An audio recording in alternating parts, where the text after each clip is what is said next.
sound that is coming. I'm not sure from where.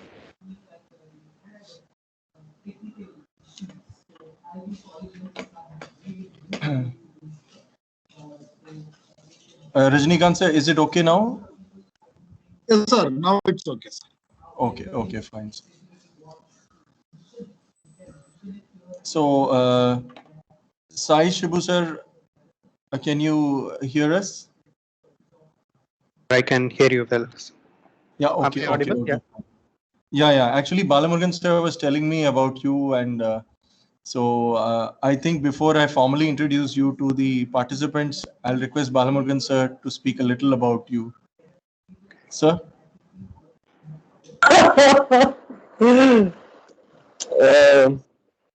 So Sai Shibu has done his undergraduate and also his postgraduate from Amrita. He did his undergraduate at Amritapuri campus and postgraduate in Coimbatore campus, and he did his MTech project under my guidance. Then after that, now he is involved in doing his PhD research in Amritapuri campus, right under the smart grid. Sustainability and IoT, these are the areas in which he is working, and we are working together. And I am one of his doctoral committee member, so I have seen his potential when he was my postgraduate scholar. That time itself, I know his potential of doing research. Now he is doing a lot of innovative things on IoT and sustainability, and also on the smart grid using automation side. He is very good on that. So he always has the intention of exploring new things and try to accommodate that into that his thesis. He's having a very good attitude towards the towards the learning part. Always he has the intention of learning something new. So I thought whatever he has learned on that IoT or blockchain, and luckily the point is he's trying to apply all those things to the system which is integrated to the electric vehicle. So if he can come and discuss about his knowledge on IoT and blockchain and how he's trying to make use of it into the EV application, I thought it will be a great opportunity for the participant to learn at least the basics of these things from him. That's why when I requested Sai Shibu for giving a lecture on his expertise, he immediately agreed for it. So thank you, Sai Shibu, for accepting our invitation and being here for delivering this talk. So I hope all the participants will learn the IoT and also the blockchain from you. Thank you so much, Sai Shibu. Thank you, sir. Thank you for the introduction, and thank you for welcoming for this event also. Thank you, sir. Thanks a lot. Would you like to have a brief background about the participants before we get started? Yeah, sure. Yeah, sure. Fine. So may I request the participants to kindly unmute themselves and share a very brief profile of theirs for about 30 seconds. Good afternoon, sir. I am Habibullah from Chennai. I have 17 years of experience in logistics, sales, and service. So I'm looking at opportunities in conversion as well as dealership for EV vehicles. Thank you, sir. Hello, sir. This is me, Vikram. I'm an architect. So I'm planning for manufacturing of electric vehicle charging stations. Okay. This is Kanan from Chennai. Currently, I'm into sales and operations for last 15 years. My interest is towards setting up a charging infra. Okay. Good afternoon, this is Karthikeyan. I'm currently working as an assistant professor for the past 10 years. And I'm doing my research on electrical vehicles, which is SRM drives, control for SRM drives. Okay, sir. Thank you. Hello, sir. This is Manigandan. I'm a BTech graduate in Electrical and Electronics Engineering from Amritapuri campus. And I'm looking forward to start a venture in electric bikes, sir. Okay, great.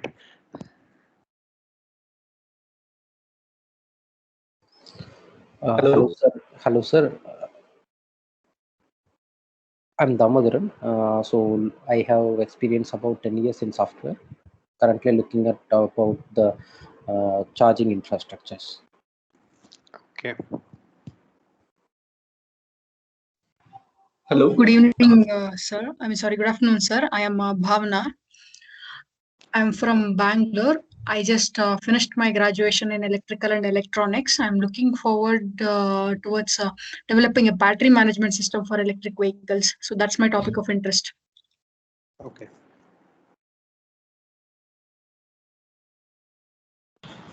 Hello, Sai Shibu. This is Vijay Chandrakala.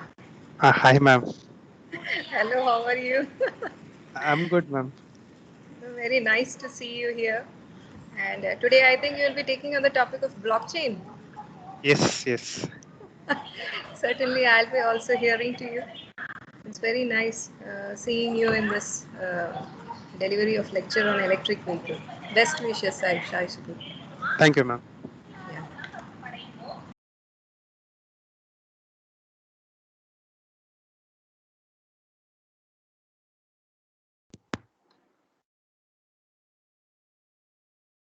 Do we have anyone else to introduce or? Mr. Srijit, Mr. Nityanand. Yeah. Hello. Yeah, hello, Nityanand. I can hear you. Yeah.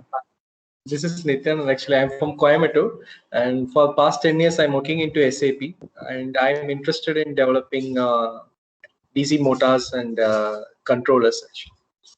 Okay. And I'm also checking blockchain in SAP too. So SAP also has a blockchain module. So I'm in a learning phase. Actually. Yeah. I'm into a learning phase now. Okay, fine. Thank you.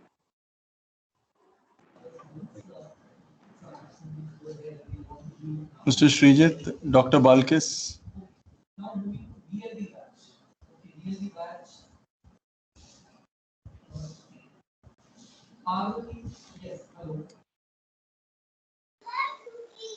Hello, sir. I'm Dr. Balkis Amin from Coimbatore.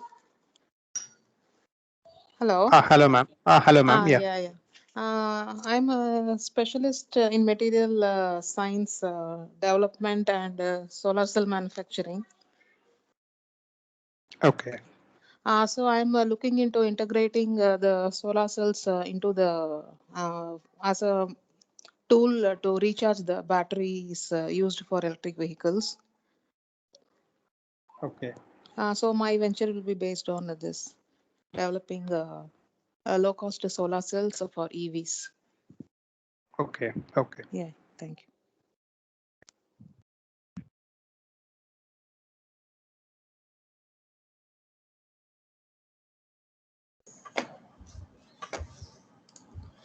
Okay, so then since most of them have introduced themselves, participants, Balamurugan sir has already given the overview about his interaction with our speaker, Mr. Sai, and then I would also add a few of those things which are there on his profile at the on the Amrita website.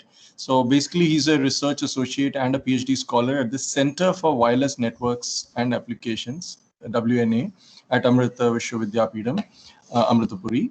He works in the areas of smart energy, P2P micro distribution market, EVs, marine offshore communication infrastructure, and he teaches IoT programming, IoT for Earth observations, distributed embedded systems, principles of measurements and sensors.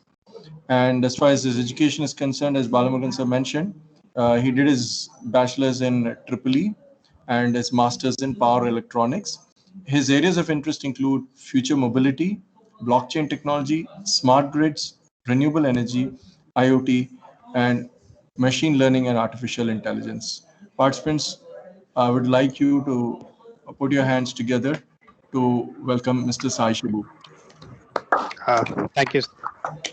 Thank you, everyone.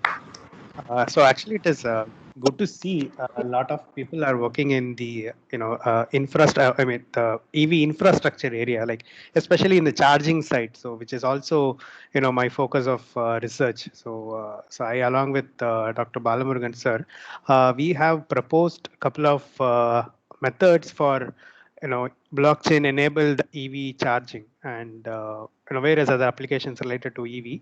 So I will briefly discuss all those applications in this presentation. I will also introduce to the blockchain technology, different types of blockchain technologies available, and various use cases in different verticals like healthcare, supply chain management, and few other areas. So let's get started. Sure. Sure. Thank you, Krishnan sir. Let me share my slide.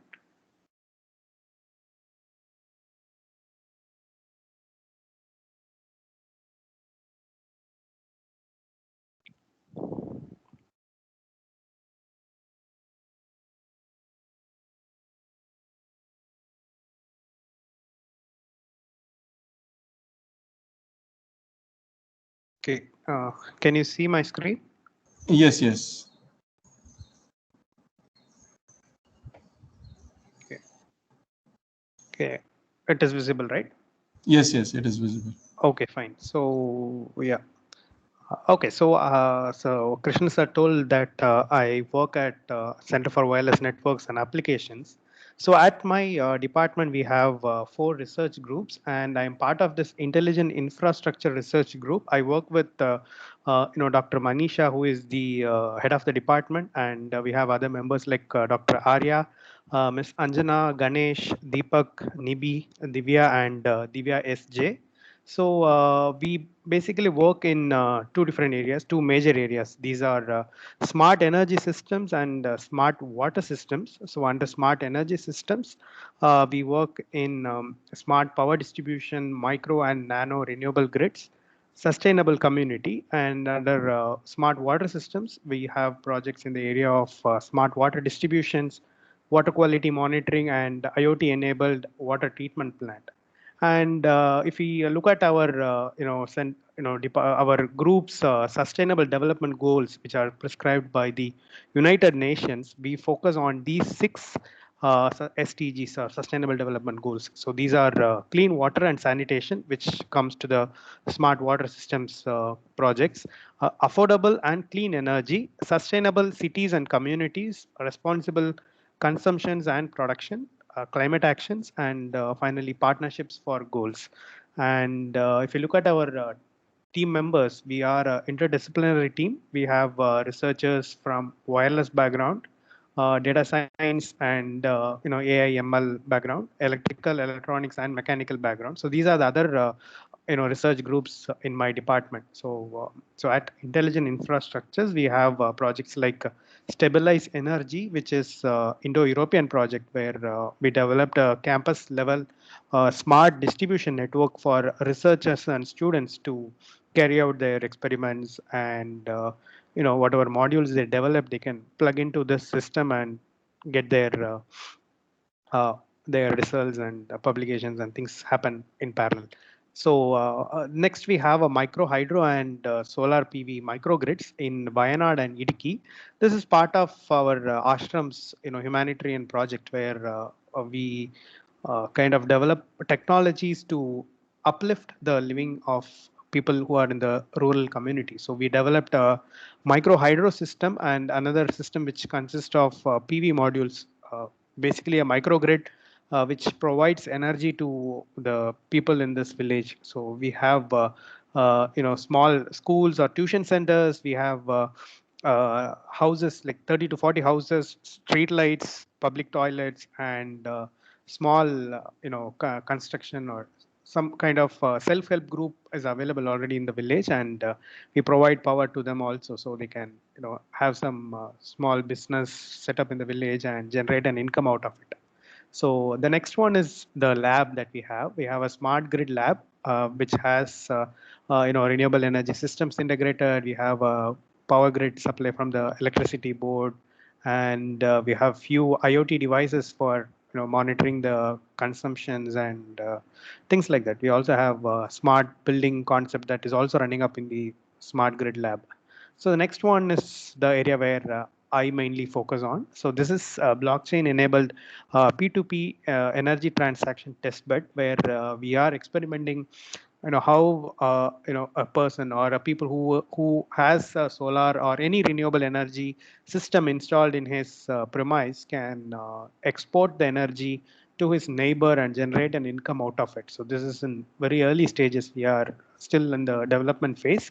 And the next one is a funded project from DST, which is called Water Voice Community, where we have partners from Tata, Tata institutes and a few other IITs, where this is a smart city project. We collaborate with Kochi smart city, and we have some water related stuffs in this project.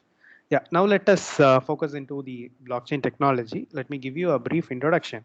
So whenever I talk to professors or students or researchers, they always align or think that if it is a blockchain, it is cryptocurrency or Bitcoin or whatever cryptocurrencies that are available, but which is fundamentally wrong. They always have this misconception. So if you ask me what a blockchain technology is, it is you can take Google Cloud Platform or Amazon Web Services, which you must be familiar, I hope. So similar to, or in simple words, we can take this Google Drive, where you have a storage, or you have a platform where you can you have this Google Doc or Google Sheet, where you collaborate with multiple people in your organization to develop a document or a presentation or whatever.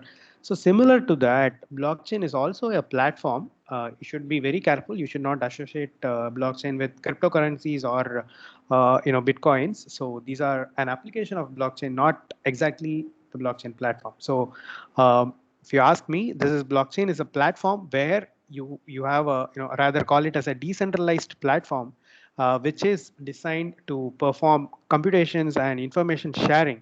So what happens here is that if you take a Google document, or you share your documents or PPTs or whatever with people you trust, right? It may be your colleague, or it may be your friend, or your professor, or whoever it be. But in case of blockchain, you are collaborating with people to develop a document, or provide assistance to a sensor node, IoT sensor node, or maybe have a blockchain enabled charging infrastructure. But in case of this blockchain platform, the participants or whoever you are collaborating with is always a non-trusted party. So you don't know who they are. It can be a person, or it can be a sensor node, or whatever it is. It can be a computer. You are talking to a computer, or you're talking to a ticketing machine. You don't know what it is, but it is a non-trusted party. The the identity of these people who are participating in this network, or who are a part of this network, are hidden. So that is one of the advantage. You are always anonymous whenever you are interacting with your fellow participants in the network.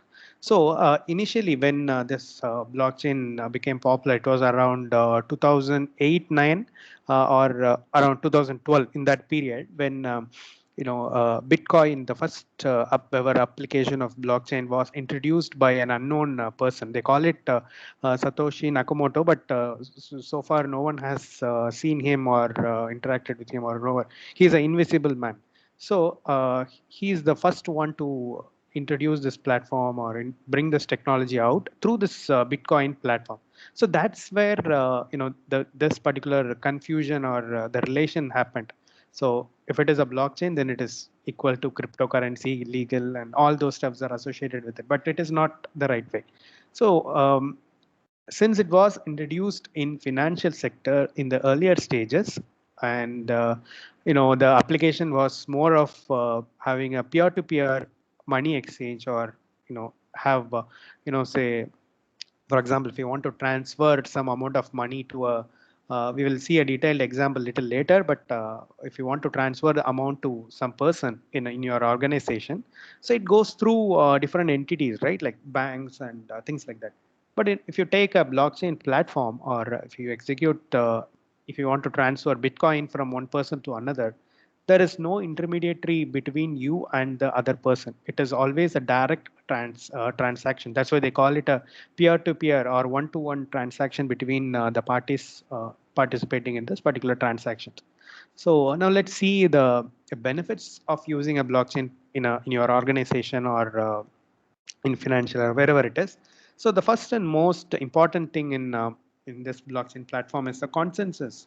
So if you want to execute any transaction, or if you want to interact with people and you are sharing some information to the to the third party, there is an agreement or there is a contract between you and the other person, and you also include certain other entities, other people, so that the agreement is validated by all the participants. Not all, if not all, at least the majority of participants validate the consensus and come to an agreement saying, okay, this transaction is approved. Only then that particular transaction is executed, and then if it is a money transfer, that particular transaction happens. So they deducted from the person who is initiating the transaction and deposited to the other person. Okay, and then you have a provenance. So you know from where the transaction has originated. So who initiated the transaction? So suppose if I want to buy some some fruits, so who is the person? So I wanted to buy this particular fruit, right? So I'll be the origin, or the transaction originated from my place. So we can track right from the beginning. So who originated, from where it originated, and who received the money, and so that keeps going. So the next person will initiate the second transaction, and that keeps on going. So what you can do is you can track the entire flow of this particular transaction. Say, for example, if I transfer 2 bitcoins to someone's account, and then he transfers 1.5 to another account, so I can track right from the origin where this particular bitcoin has originated. Am I the owner of this particular bitcoin, or did I receive it from someone else, or how did this originated? So that particular history of the travel, this bitcoins travel, or whatever transactions travel, can be tracked using this blockchain platform. And next we have is the immutability. So immutability means you have a distributed ledger, or if you take it in computer science terms, you have databases, right, where you store your transactions. So in blockchain, you call it distributed ledger, where the transactions are the successful or either failed transactions are stored to a immutable ledger. What happens is that every transaction, the new transaction, will be linked to the previous transaction. So what happens then? It creates a chain between the new transaction and the old transaction. Suppose if I want to edit some of the details in the current transaction, and a few other transactions has occurred already. So if I make any changes in one transaction or one block in the ledger, the entire transaction that happens after this modification becomes invalid. So what happens is that if suppose any hacker or some unauthorized person hacks into your database or your ledger and modifies that particular transaction, you can identify at what particular time it has occurred, what kind of information is stolen. All those details can be identified. In other words, you can also say that it is near impossible to modify the particular distributed ledger in blockchain. So let's move to the next slide. So let us compare how the traditional system is with blockchain. So let us take the very simple example of sharing a document. So if you see, in earlier stages, even before introduction of this Google Drive and Google Word, Google Doc, you had this Microsoft Word. So using which you edit your document, and say, for example, you want to get your research paper published. So what you will do, you will write your paper, and once it is completed, you will send it to your professor, and then your professor will check for errors, and then he may suggest some corrections, or he may comment, and he can also add some of his contributions to the paper, and then he will send it back to you for improvement. So this process will be one to one. So for example, you are editing and then saving it and then sending it to the professor, and then from him it comes back, and it keeps on increasing, right? So every time you will be saving it as version 1, version 2, version, and it goes till version n until you publish. So similar, then later we had this Google Doc where you had a single file, and that lets your professor and you to edit simultaneously. So he can add his contribution in some other section, and you can edit the introduction section, and that was really helpful. But still, the data, whatever you edit or whatever your professor edit, it is saved in a single system which is owned by Google. Suppose if your internet connectivity is disconnected, or if you lose connectivity, or if Google server is down, you cannot edit the particular file, right? So it says it may say reconnecting, or it says the connection is unavailable or whatever. So in that cases, this is where the centralized server fails. So we can call it as a single point of failure. So you have your file at a single location. It can be Google Drive, your Google Drive, or you can also your Google Drive is similar to the server that is owned by Google. So this failure can occur at your end as well as at the Google's end. So if you look at the blockchain technology, if you use the blockchain technology, maybe in future we may have blockchain enabled word processors. I'm not sure if we have it already, but in future we can expect that. So whatever you are trying to edit in your document, that will be saved as a local copy in your machine, and automatically it will be saved as another copy to whoever you shared, maybe to your friends or to your professor. They also have a local copy in their own system. So the advantage being here is that even if the network fails, or the server itself is failure, there will not be any case of data loss with the system. So your copy is saved to your local machine, and your professor's other copy is saved at your professor's machine. And suppose if you lose internet connection, you can edit it offline, and when the network is back, it will automatically update whatever you have written to your professor's document, and the same in your document also. So this is one of the advantage of using a decentralized system, which is through the blockchain platform. Yeah. So now let us briefly look into the different types of blockchain that are available today. And the first one we have here is a private or permissioned blockchain.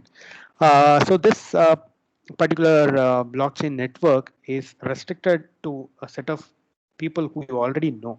So earlier I mentioned that you always deal with untrusted people. Now I'm talking about you are providing restriction, or you are providing access to only certain people. So if you look at the type of network, the private network, it is well within an organization. So in case of the one that I spoke earlier is a general definition for blockchain, but the private network is hosted within an organization. So for example, you have this data sharing, right, for document preparations. So that can be one of the example for this private blockchain. So where you know the person who you are going to share the document with. So you contribute with your professor or with your friends or whoever it may be within an organization. So you have certain authentication methods such as usernames and passwords to enter the particular network. Similar to you have this username and password. You need to go through the registration process and things like that. So what happened is that the major difference here is that once you have completed your document, and say you are ready for submission, so you need your professor's approval to complete the process, right? Similar to that, in private network also, you have a an authority or a group of authorities who is going to validate this transaction based on certain criterias and then approve the transaction or disapprove. So that is depending on the various protocols that are available, which we will discuss a little later. And yeah, so that is with the private blockchain. So maybe we can consider a group of EV networks as an example for private blockchain. So use cases are many use cases are available. So I'm just, as of now, I'm just saying that I put EVs, a group of EVs in a private blockchain network. Now let us see a permissioned or permissionless or public blockchain. So this is where anyone in the world or anyone from any organization or from anywhere can participate in a transaction. And there are a couple of other entities also other than participants. We have a concept called mining, so which is which is where the blockchain, I mean Bitcoin and other cryptocurrencies became very famous. So what happens in mining is that, so mining is a concept of problem solving, where in order to approve the transaction or to register the transaction to a ledger, you have a certain puzzle. I'm not going to get deep into this. So there is a puzzle which a miner has to solve it. Okay. So if you help the parties who are participating in the transaction to solve this puzzle, you will get a commission out of this or an incentive out of this. In order, so you are helping these participants to complete these transactions, right?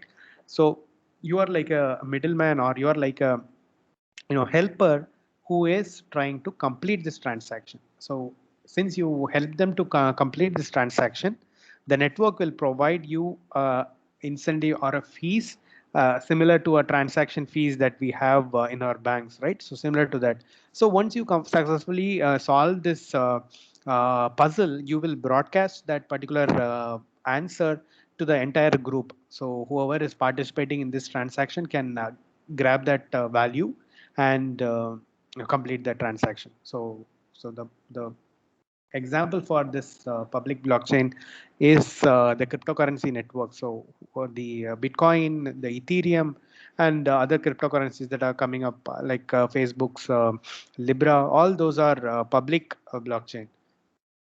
And we have a combination of these two, which is called a hybrid blockchain. And our government is actually trying to build a blockchain network for various applications, and they are exploring this hybrid blockchain approach. So what is the major difference between these two concepts is that in hybrid blockchain, you can have a combination between these two. That means the only certain number of people, like say for example the higher level officials, like ministers or government municipal officers, whoever it is, the government related servants will be part of this private network, and the general public, like you and me, will be in the public network. So what you can do is, for example, the healthcare documents can be shared, or the very good example is the Aadhaar. So you have a 16-digit number, right? 16 or 12-digit number with Aadhaar. So which is like a unique to every a citizen. So it is a unique identifier using which you can store a lot of information to the hybrid blockchain that is hosted by our government. So for example, you can store your medical records, and nowadays the for real estate also, you have this computerized mechanism.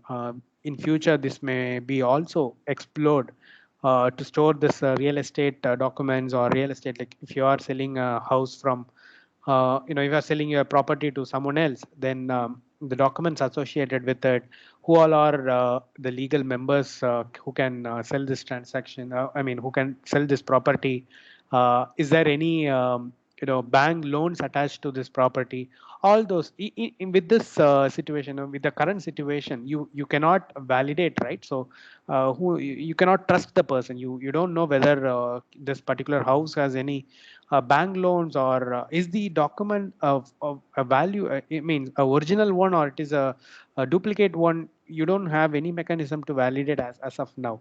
So in future, if the blockchain platform, from our government is successful, then these are some of the applications that they are planning to introduce. Yeah. Now let us look at various components in a blockchain network. The first and foremost, which made this blockchain a popular one, is the digital token, or the crypto. We can also call it as a cryptocurrency. So this is like an asset in a blockchain network. So you have this currency, right? So okay, so now you have this physical currency like 100 rupees note or 500 rupees note. You have a unique code on it. Each note has a unique code. Similar to that, each of these cryptocurrency will also be a uh, cryptographically encoded value. So there will be certain alphanumeric characters associated with each of these currency, and it is protected through public-private key cryptography for authentication and authorization. So if a particular person is transacting using Bitcoin, in order to know whether he is actually using a genuine, if he if his wallet or if his account has enough money, or is he saying that giving a bounce check or something like that. So in order to validate all those, you have a cryptographic key associated with each of these uh, currencies. The next most important thing is the smart contract in a blockchain. So which is also called in some other platform, it is also called chain code, or it is more like a protocol for transaction. So if I want to transact between if there is a transaction between two parties, on what basis this particular transaction should be approved or it should be not approved. So all those protocols are defined in this smart contract. Smart contract is a code, and like you write algorithms and codes, right? Like Python or Go language or Java. So similar to that, you also have some programming languages are also supported, like Python and Go language from Google is also supported for developing smart contracts. So yeah, so basically, smart contracts are a protocol for how that defines how a transaction should be executed. And next is the ledger. So a ledger is a system where you record all the transactions, either it is approved or it is not. All those copies are recorded to a ledger. So earlier we told that it is a distributed ledger mechanism in blockchain. So distributed ledger means each person or each entity or each device that is participating in this blockchain network will own a copy of this transaction. So whoever initiates or executes a transaction, they may be with the sensor or whatever it is, everybody will own the copy of this transaction, but only the person who executes or who participated in the transaction. If two-person participated in the transaction, they can only view the details that are associated with it. So what we have here is that, so similar to the digital token, we also have a public private key. So the private key will be associated with the people who are participating in the transactions. Two people or four people, how many ever be, so that will be they will own a private key, and the public key will be put on the network, complete network. So if the private and public key are matched, if their values are whatever based on the algorithm, if it is matched, then you can open the ledger and see whatever transaction details, how much amount is transferred, what is the amount received, all those details can be viewed. And the ledger is also immutable, that we discussed a little earlier. And now we have a security component in the blockchain that is responsible for executing this authentication protocol, or you also have this cryptography, right? So to match the private public private key to encode the transactions and decode the transactions, you have a security component that will take care of these activities. The security component will also provide a secured communication channel through which the entities can talk to each other uh, in the blockchain platform. So to notify a person, so saying that the transaction is completed, or say you are requesting a money from another person. All those communication are happening through a secure encoded channel. So that is provided by this security component. And next we have a consensus algorithm, or consensus is an agreement between the participants in the transaction on what basis this should be agreed. No, I'm sorry. So consensus is where the participants or the people in the network agree to a transaction, whether this transaction is valid or not. On what basis they will agree is that the smart contract is executed in the whenever the transaction initiated, the smart contract will be visible to the members who are in this transaction. Or if two people want to transact in the network, there will be some supporters. Earlier I told, right, there will be miners. So these miners can also look into the smart contracts and see on what basis they should approve or not approve this particular transactions. So the transaction is marked valid whenever the majority, say if there are five people, at least three or four should agree for this transactions to, only then the transaction is executed. So as of now, there are three consensus algorithms available for blockchain. So this algorithms are evolving. So researchers are contributing to efficient and better algorithms to fasten the transactions. So if you take the blockchain transactions, I think in Bitcoin it takes up to 3 minutes for a transactions to complete, and for Ethereum platform it is 1 minute or something. So because of this delayed transactions, the network is considered so much memory consuming and power consumption. The device power consumption is also higher. So researchers are contributing to the algorithms to optimize the transaction time and the energy consumes. So there are many algorithms that have come up in the last 2-3 years. So the most popular algorithm is Byzantine fault tolerance. So which is the one used in the earlier stages of Bitcoin, and later it is moved to proof of work and other concepts. So I'm not getting in detailed for these algorithms.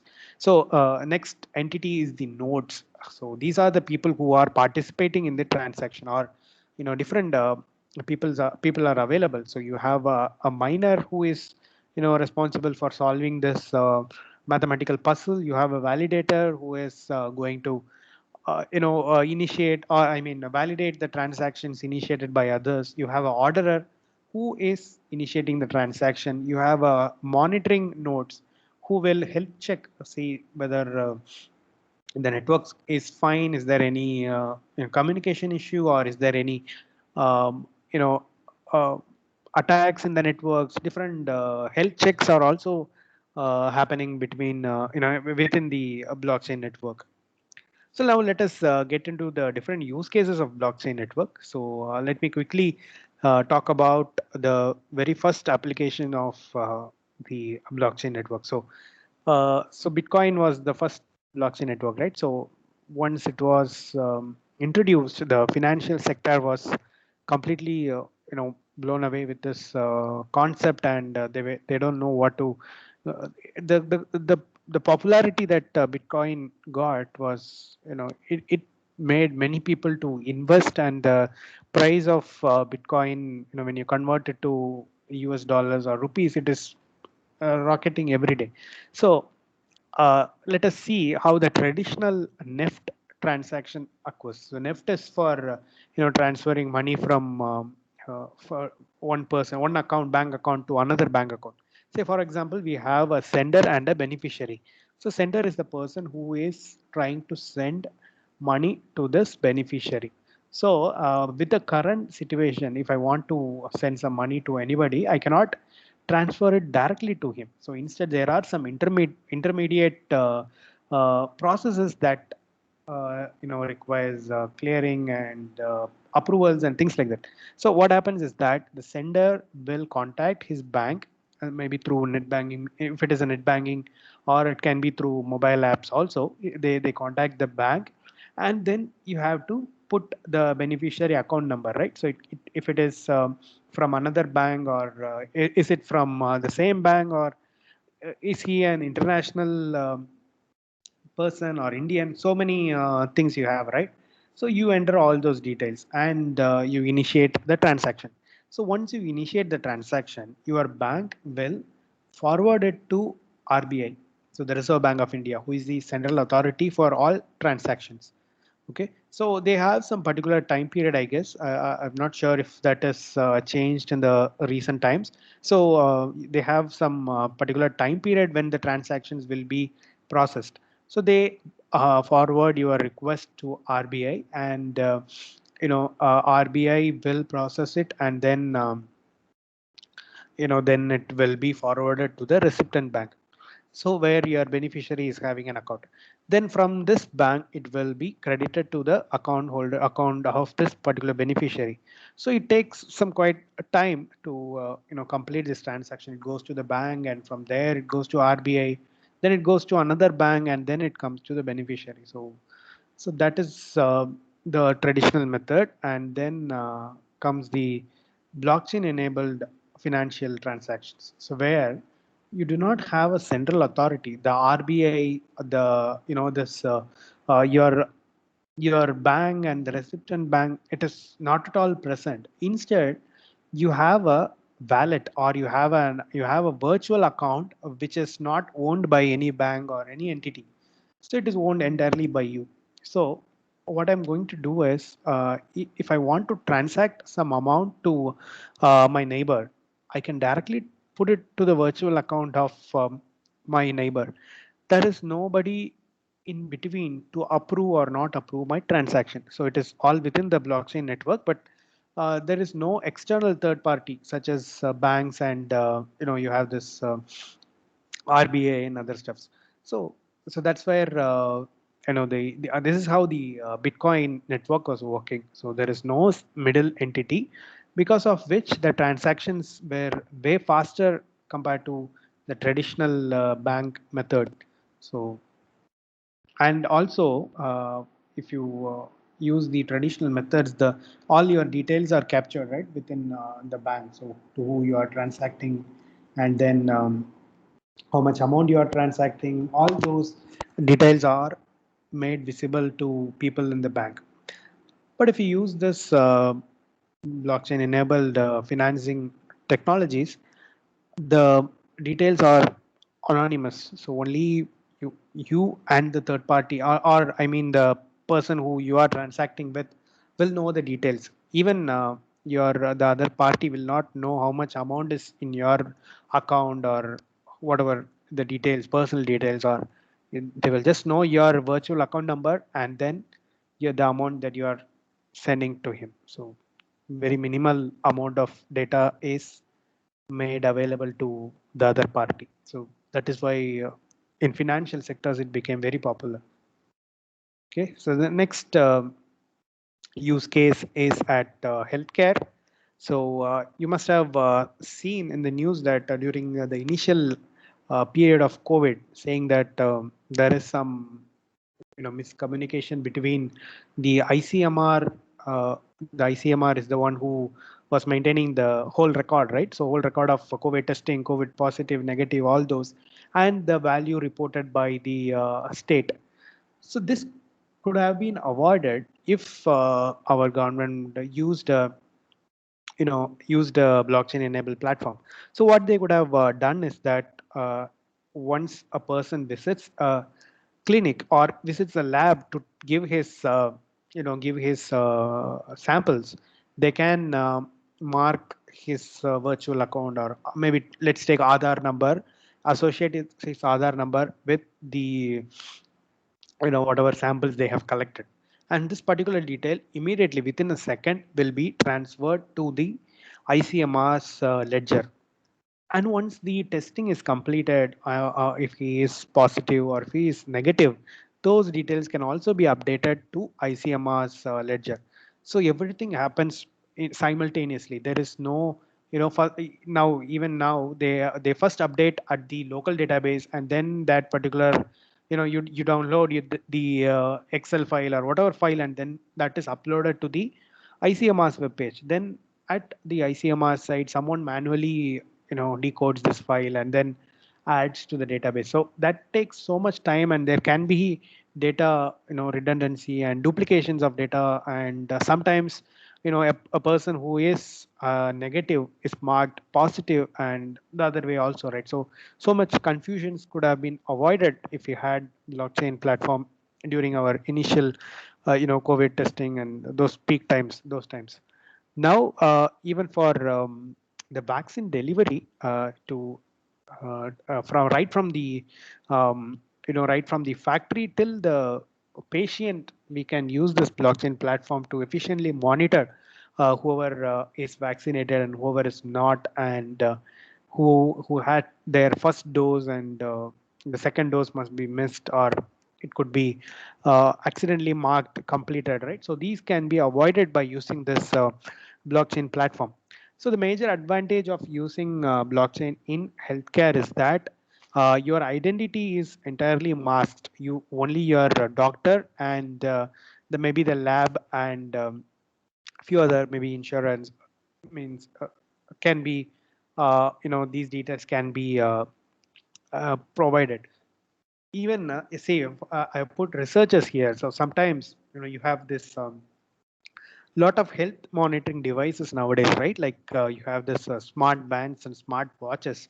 So all those data, whatever sensor data, is calibrated against actual value that is collected by a clinical equipment.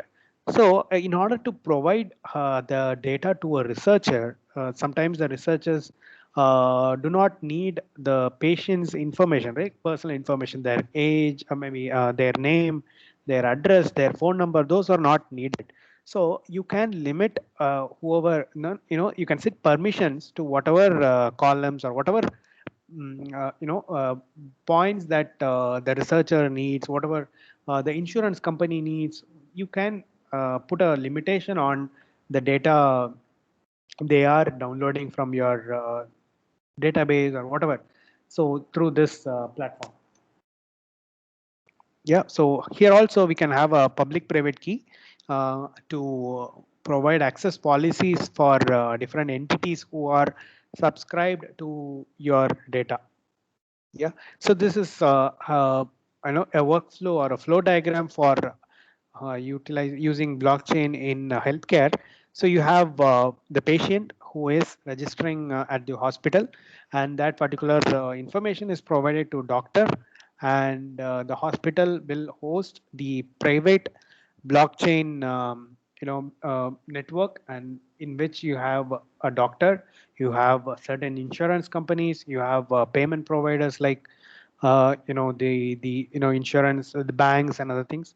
You have some research institutes, you have supply chain for medicine, you have medical reps and all, no? Though those are connected to the supply chains. And once the record is saved to the blockchain network, only certain people are provided with the access. Say for example, doctor can know your complete record, your name, maybe your address, your age, any history of treatments, and any say any comorbidities, all those details your doctors can know. Same with the hospital also, but your research institutes need not know all your personal details. So instead the access to the data such as BP or whatever sugar data, whatever data they just need can be provided. So for supply chain, if suppose if the patient is trying to buy some medicine, then the prescription information can alone be shared with the medical or the you have this yeah. So what I'm trying to say is the platform will provide you provide anonymity between various entities in your organization or within an organization. So now let us look at use case in supply chain management. So here you have a combination. You can use either if it is within your organization, say for example, you just have a local market where you want to, have goods from certain sellers and then sell it to your customers. you can use a private entity, private network. If it is between, for example, entities like Amazon, they may be using a hybrid network where you have large number of participants, and daily new people are registering as a seller, and unknown people are also participating for buying goods, right? But although they have a username and password, they could use a hybrid network. So shipping, in case of shipping companies, they partner with shipping organizations, right? Like Blue Dart and DHLs. So there can be a consortium of people from the shipping company, the manufacturers, the delivery boys, the the buyers, maybe industries. All those people can be put in a single network, and all each and right from the good is manufacturer till it is delivered, either it is packed correctly or who packed it properly. If there is any issue, they can go back, say a customer will complain saying that the device is not working properly, then they can track back to the location, say back to the place where each and every process happened. Like, either is it a problem with packing, or is it a problem with the shipping company, who damaged it. All those details can be tracked using the, if they use a blockchain platform. So apart from this, as I discussed earlier, we can also consider vaccine delivery. So from from we have a Serum Institute till a person who is getting vaccinated from the neighboring primary health center can be also can be included in this blockchain network, so that the data is protected, as well as there is no duplication of records.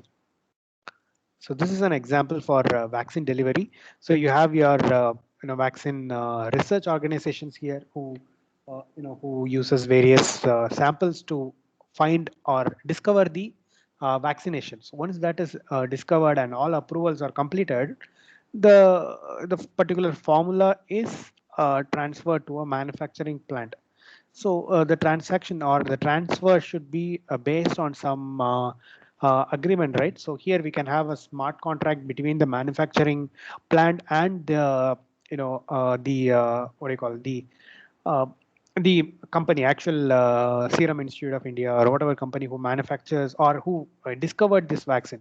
So there should be a contract between these two saying that this should be the quality of this vaccine. This much ml should be quantity. This much ml should be filled in this particular bottle. This should be the temperature at which it is stored. All those parameters are the deciding factors between these two entities, right? So if they manufacture at a very good quality, whatever is prescribed by this company, it will be that particular vaccine is approved. Otherwise, there is no use of that vaccine, right? So it can be rejected. So those approved vaccine are stored in a safe warehouse. So from a manufacturing plant, it will be moved to a warehouse, and from warehouse it will be transported using a shipping company, and then sometimes there will be a warehouse at the neighboring, in a city or near to a hospital, right? And from there it will be delivered to hospitals and medical shops, and then it reaches the patient.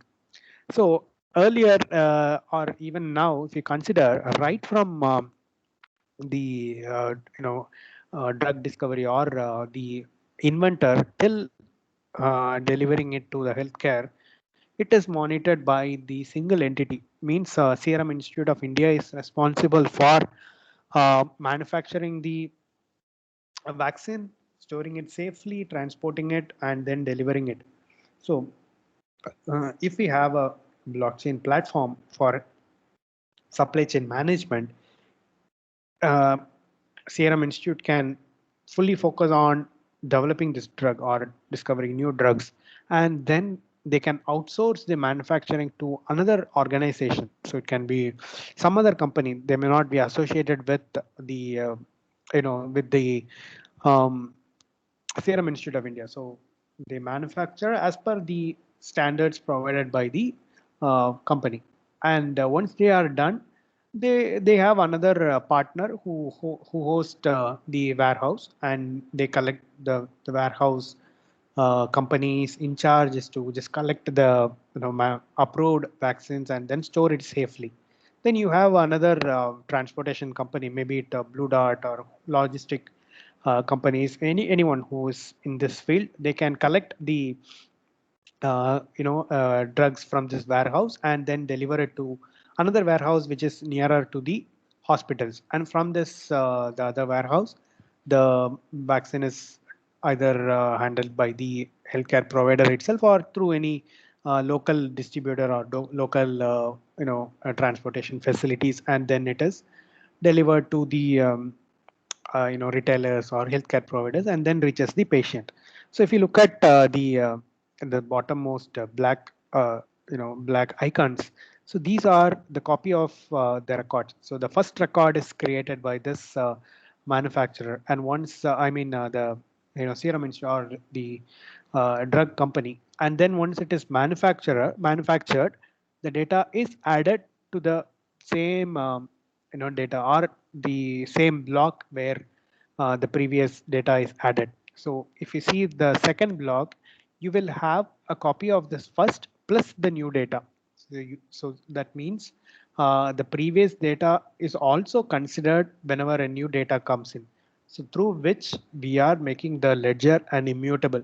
So suppose see if there is there is an intruder who came in and changed, say, took one vaccine out. Okay, and then if you see this block, the number of vaccine will be 100. But when someone has taken it, it has become 99. So he is trying to change the value in this block. But if you want to change the value in this, if he just changes the value in one of the blocks, the next block, which is having some other, say for example, the warehouse data, that will become invalid because the data or the encoding is in that way, in such a way that the data from previous transaction plus the current transaction is clubbed together and put it as a single block. So even if any other block or the previous blocks are changed, then the intrusion or the attack can be easily identified if we use a blockchain platform. Yeah. Now let us see a use case in IoT. So let me start with an example here. So you know that there are weather monitoring station which are set up by government, right? And now with the current model, they own the complete system. They own the building. They own the infrastructure. They own the different sensors and the computation platform. All those are owned by a single entity. Suppose if we use blockchain enabled IoT infrastructure for a smart city, then we can have third-party sensors. So it may be owned by me or you, where certain sensors like air quality sensors can be owned by me, temperature sensors can be owned by someone else, and they can all provide the raw data or whatever processed data to the government and get an incentive out of it. So what happens here is that the government can save their resource on a certain devices and outsource it um, to other third parties. So there may be other challenges associated, but this is one of the advantage of outsourcing the sensor system, or it may be say for example it can be based on the sensor actions. There can be some other devices like relays or switches, right? So that can also be outsourced. Say the processing unit can be owned by the government, and from the processing unit, the command to control a certain building or certain switches in in a electricity board can be from there, and the switches are provided by say Siemens or Schneider is providing blockchain enabled switches, so that it waits for command from the higher authorities and works in according whatever command they give, and it works in that way. So this is one of the applications in IoT.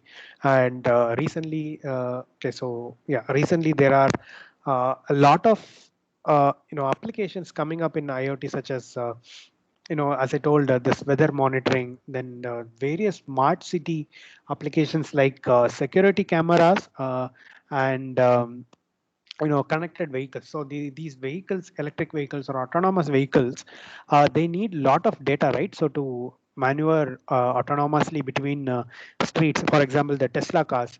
So what they do is they depend on security cameras or surveillance cameras that are installed on the roads by government entities or whoever installs it, and that particular data is purchased for some amount by the connected vehicle, and then the computation platform or the machine learning, deep learning or whatever you call it, that will process the images received from these cameras and act accordingly.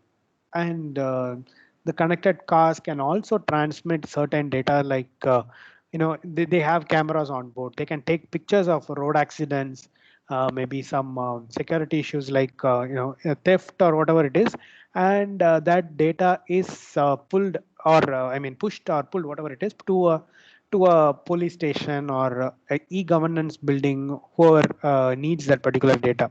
So the connected vehicles can become an eyewitness of accidents and theft or whatever illegal activities that is happening in the city. So that is one of the use case of blockchain in IoT. And there are also certain smart devices that are being now connected to the blockchain network for various applications. So there is a, maybe we'll discuss that in the energy sector. So now let us focus on blockchain in energy sector. So we have the very famous uh, renewable energy system. You exchange with the grid. It is called net metering in India. So this is where one of the areas where which blockchain could be incorporated. You have a group of houses or buildings that own renewable energy generators like solar panels or windmills, whatever it be, and you sell it for some particular a rate per unit to cost per unit to the government, and the government pays back, or they discount your in the consumption rates or whatever it be. So in that particular area, blockchain can be implemented and demonstrate. We can demonstrate renewable energy trading with utility. And the next most common application is where you can trade electricity with your neighbors. But as of now, Indian electricity policy does not allow you to trade electricity. Means you cannot, as a consumer, you cannot trade electricity to another consumer. It is only a distributor can sell the energy with other people. So once this, the rule is approved, or if the government approves this rule, a trading mechanism where people in a single community can transact between each other. Say someone produces 1 kilowatt of energy, but they need only say 800 units or 800 watts of energy. They can sell their extra 200 watts to neighbors and get an incentive out of it. So that is one another application. The next one is power market between two or more states. So we have this power pool concept, right? So where multiple states or the generators bidding and all those things are happening. So this is another area where blockchain could be incorporated, and you know yeah. And the other application is where electric vehicles. So a lot of applications are there in the electric vehicle area. So for example, most of us here are focusing on charging infrastructure.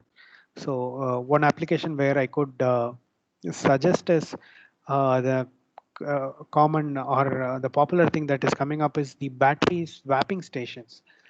So there is a confusion among the electric vehicle owners or even at the battery swapping stations. How can we determine whether the particular battery is of good quality? So there can be some kind of smart contracts between the EV owners and the swapping stations to decide on what basis the electric vehicles can be swapped, or what could be the charge for swapping, how much kilometers a particular swapped battery can provide. So some of the use cases where we have for EVs. And I was reading a paper a few days ago. So in Africa, there is a school which is blockchain enabled. And what they have here is whoever wish to donate to that particular school, they can donate energy instead of, they can, they have a platform. So what you do here is you pay their electricity. They have a prepaid electricity meter. So you pay their electricity bills through this blockchain platform, so that for some particular time period they can utilize the electricity for teaching or other school activities. Yeah. Now let me quickly discuss the the another use case of blockchain that I have been working with Dr. Balamurugan sir. So we call it as conceptualizing blockchain-based micro power distribution market for self-sustainable community. So the main idea for bringing such concept is that we were looking at the renewable energy trend in India. So we got to know that in India we have around 40 gigawatt of solar installation till 2020, and our government is targeting to reach 100 plus gigawatts by 2023. So in order to achieve that, so we have so many incentive programs and subsidies available from the government to provide solar, rooftop solar or solar farms or whatever it be. You also have these bank loans with low interest and payback periods, things like that. And all fine. But if you look at the export cost, okay, so this was in 2020 Jan, I guess. It was around 2 to 3 rupees. Okay, and then at the towards the end of 2020, our government had, especially with the Tamil Nadu government, they had more amount of energy than their requirement, and because of which they pushed down the cost of buyback. So the through net metering, if you are trying to sell to the government, the cost for buyback is as low as 2 rupees now. So it is around 1.5 or 1.8 as of today.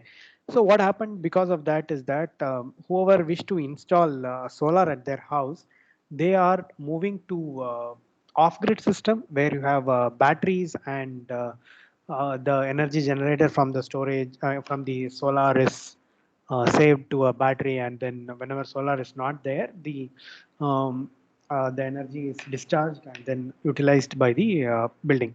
So with the problem here is that the solar companies or whoever manufactures solar, they say that your buyback period is 3 to 4 years. But what happens if you install batteries that after 5 to 7 years, you have to replace the existing lead acid battery, and this will definitely affect the buyback, return of income of the installation. So which means that the solar system is not 100% profitable for people who are with the off-grid system. So we came up with two approaches where we can have peer-to-peer intra-community market where you can generate electricity during daytime, and if you are generating more, if the solar is good, if the if the energy from the sun is good, if it is a sunny day, then you get more energy, and if it is more than your requirement, you can sell it to someone in the community and you get an income out of it.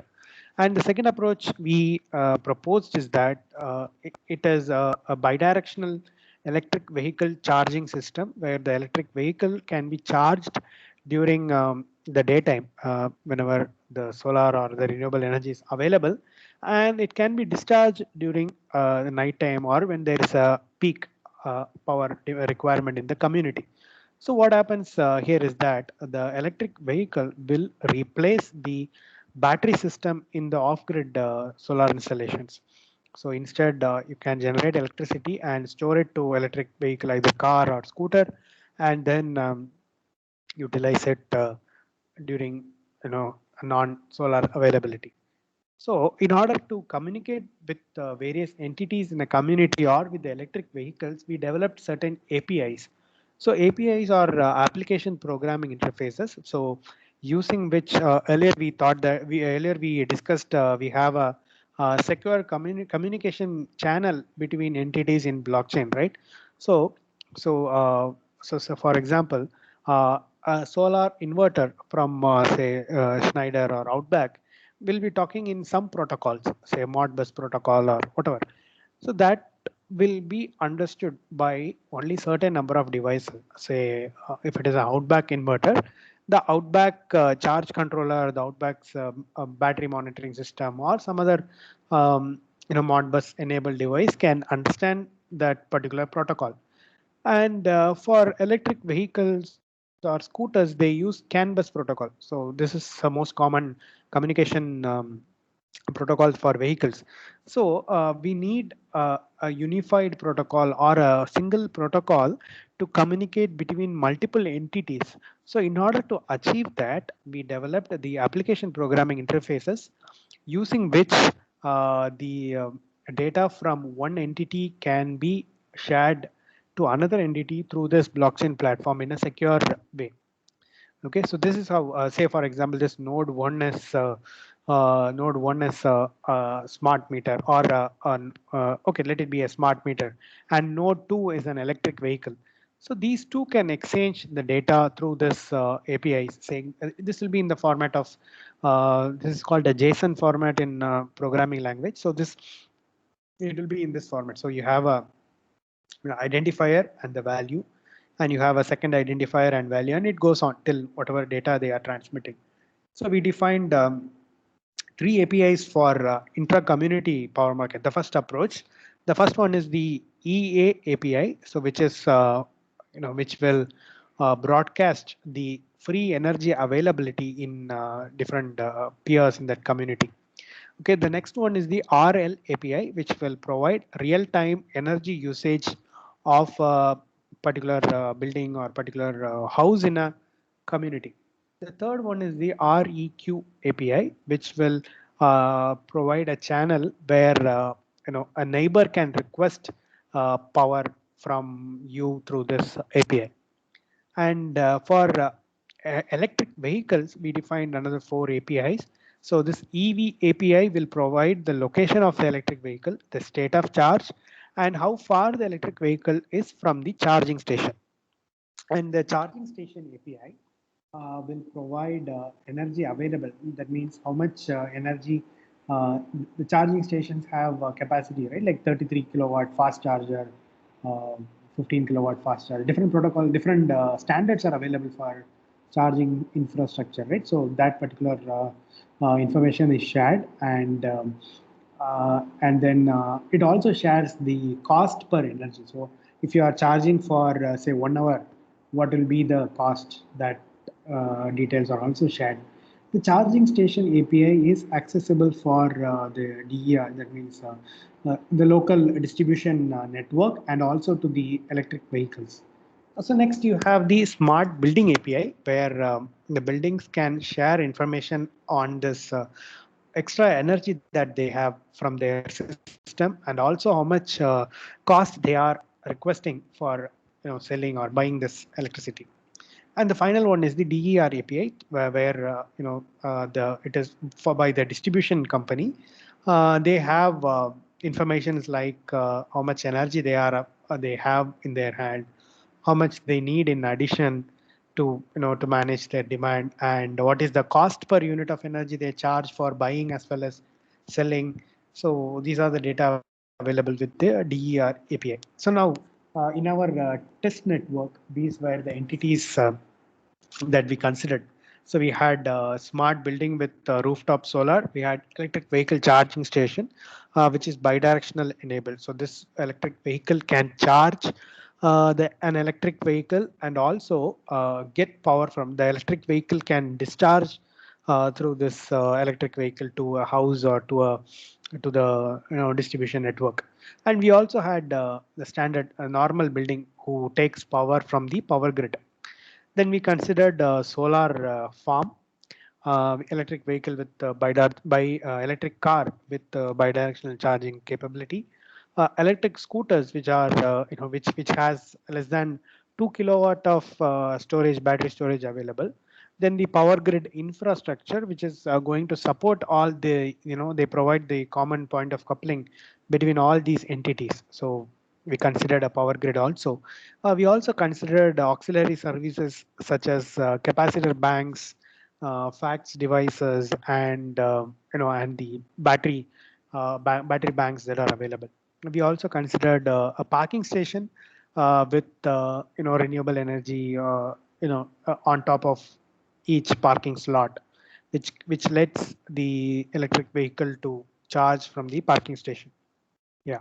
So this is our test network for the first approach, intra-community power market. So here we used a platform called Hyperledger Fabric. So Hyperledger is a private blockchain platform. They do not have any cryptocurrency, but it helps you to demonstrate or build a proof of concept system with various entities. So we developed this test network. So we had a R peer, which is a request peer who is in need of power, and we had another 5 S peers who are selling in power, who has extra power availability, and they wish to sell power to this R peer. So now let us see how this approach works. So what happens is that, say this R peer is in need of say some 10 kilowatt of energy.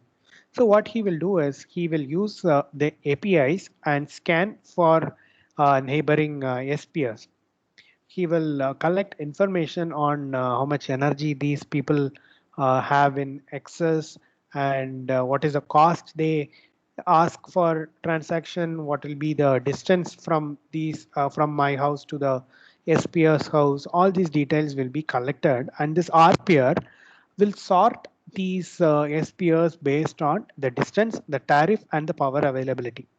So among these sorting, once they have sorted, he will choose one of the SPR and will negotiate with him. Say means there will be a he will try to establish contact with him and try to negotiating. If suppose if the SPR is saying cost per unit is 2 rupees, he will ask for 1.5. Then there can be other negotiations also. Say like say if SPR is having only 800 watts of power and RPR needs some additional power, he can even negotiate saying that, okay, I'll give you 2.5 if you 2.5 rupees if you provide me 1 kilowatt of energy. So if everything goes well, there will be a smart contract between the RPR and SPR, and the transaction is executed. And the successful transaction, or if it is even failed, the data will be recorded to the distributed ledger in the community. So all people, all these RPR as well as the SPR will hold a copy of these transactions. They will know that some particular transaction has happened between an RPR and some SPR, and they will not know who initiated the transactions and what is the transaction is all about. Only the RPR and the particular SPR which is chosen, who agreed for the transaction, will know those particular details, the amount of energy transferred and the amount credited to the account, all those details. Okay, so that details are saved, and suppose if that particular transaction is a failure, the RPR will ignore the SPR and go for the immediate SPR that is available for transaction and proceed with the transactions. Yeah, so this is our second approach. So here we use the Ethereum platform that is available. So we wanted to experiment cryptocurrencies for transactions between charging station and electric vehicles. That's why we went with the Ethereum. So Ethereum is also very similar to Bitcoin, where we have a cryptocurrency called Ethereum. So this platform is available on Ethereum Cloud. You have something called Ethereum Virtual Machine, so using which you can set up your nodes and develop smart contracts between your nodes and execute the transactions. So here we had an electric vehicle, which is bidirectional charging capability. Similarly, a charging station, which is also bidirectional enabled. And you have a distributed energy resources that generates power and distribute it to the charging station and other buildings in that community. And apart from that, you have a smart building that is having a rooftop solar and generates the power that is required by the building. And if there is any excess, they can sell it back to the distributed energy resources or to the charging station through which the electric vehicles can be charged. Now let us look at the use case for power transfer from a grid or a building to electric vehicle. Okay, let us first look at the distributed energy resources. Okay, there is a good amount of sun available today and also wind. They have let us see that assume that the demand for the distributed energy resources is around 10 kilowatt, and they are generating currently 12 kilowatt in their locality.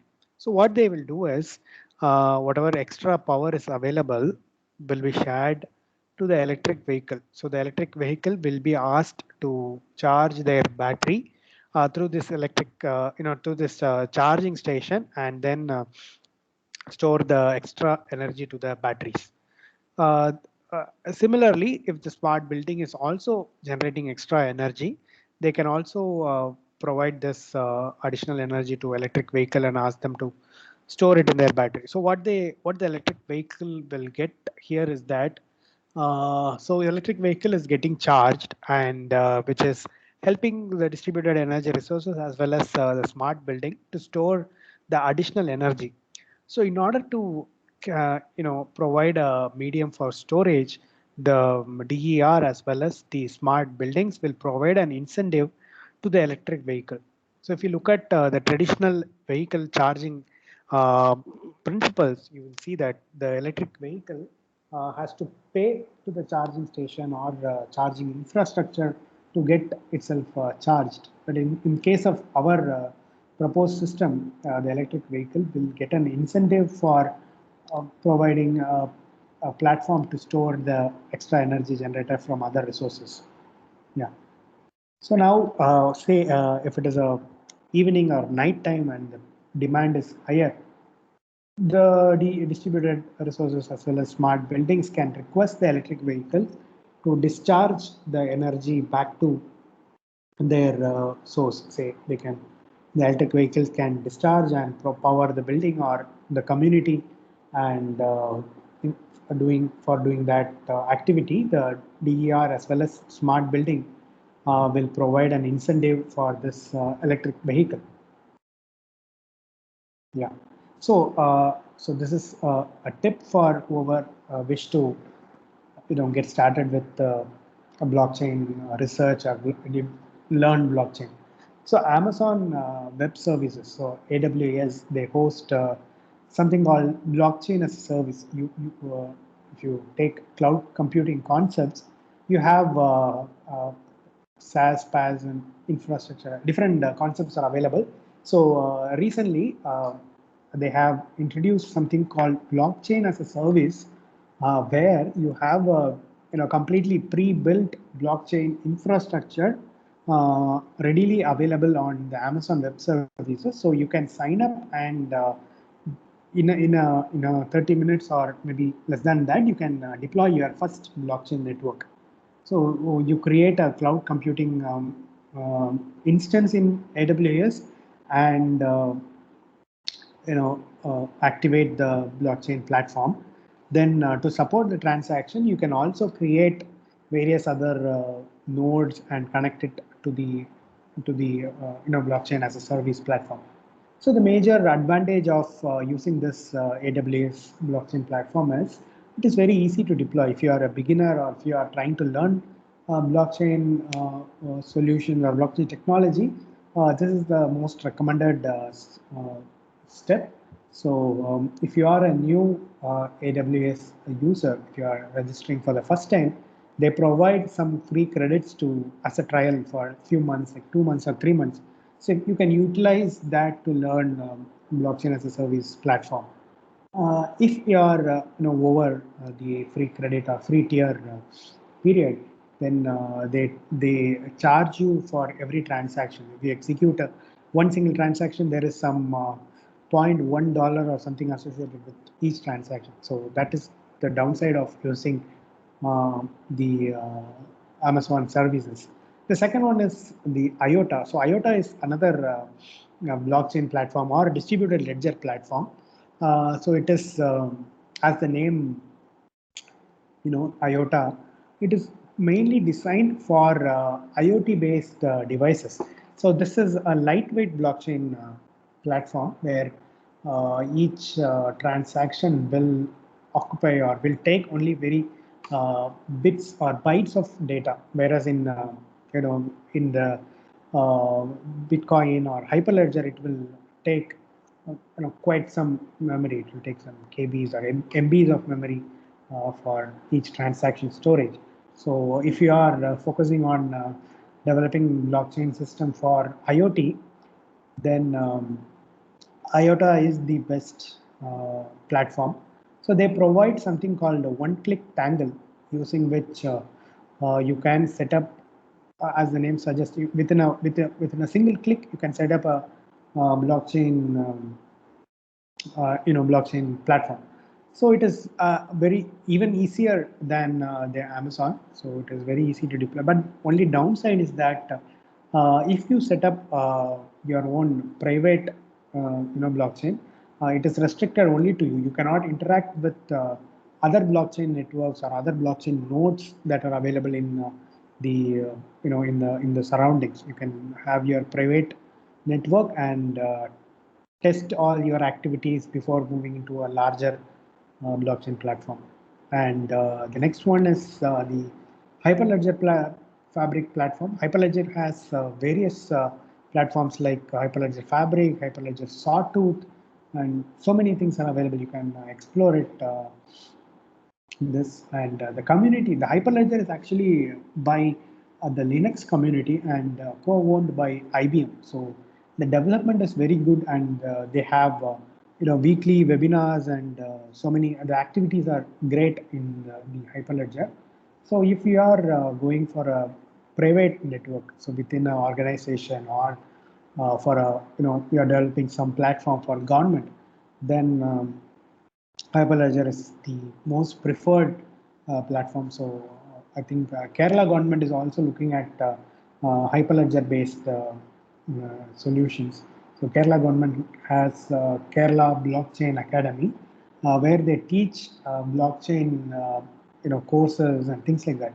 So apart from teaching, they are also into developing e-governance platform for Kerala government, like basic verifications like your land related taxes and water tax and all those through blockchain platforms. So they are into this Hyperledger based things. So if you are new to blockchain or from a non-computer science background, you will find it little difficult to get started with Hyperledger, because you need to learn the Go programming language, which is from Google.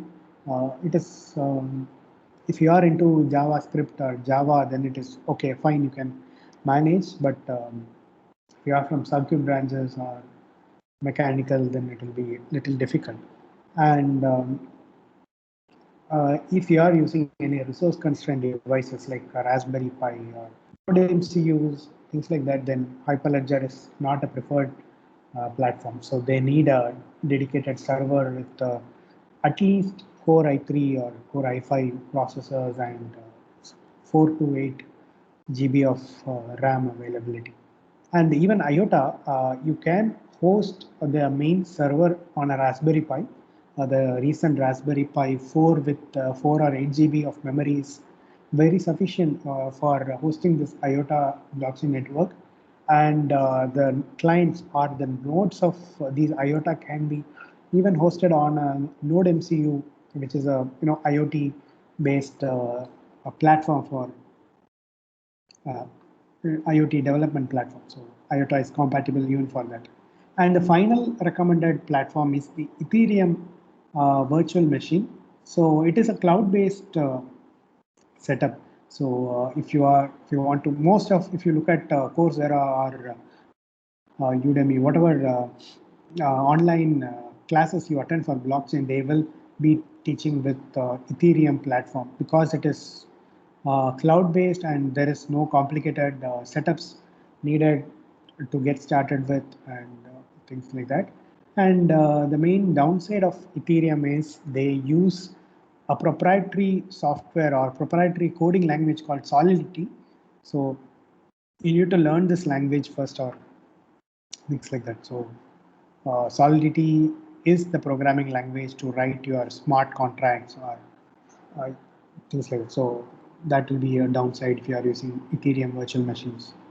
Yeah, so these are some of the references for today's presentation, and thank you for listening patiently, and I hope the session was useful. Any questions?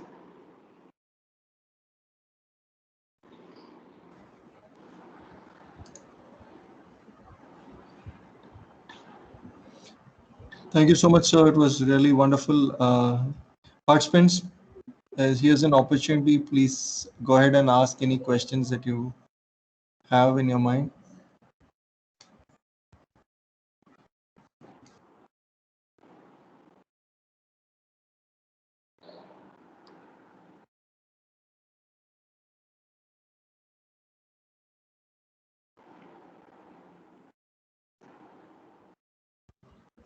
Sir, how many Indian companies do you feel at the moment are using blockchain technology in their EVs, like EV companies, basically?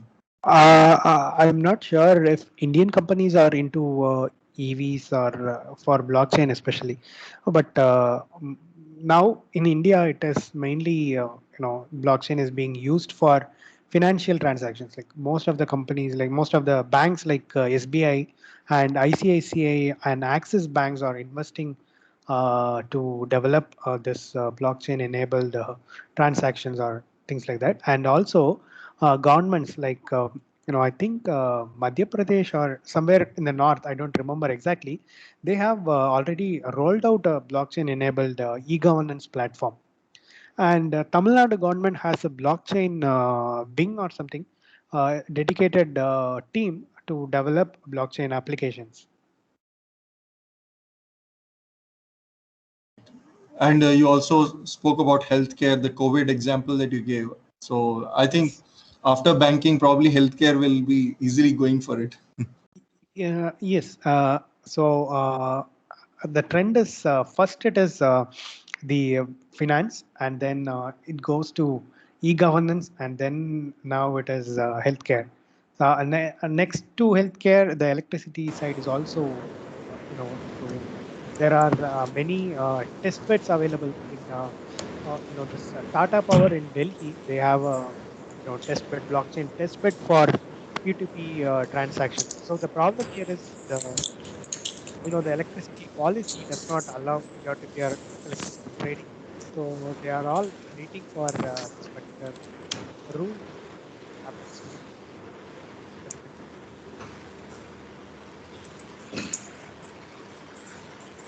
implemented. Great, sir. Anybody else has any question?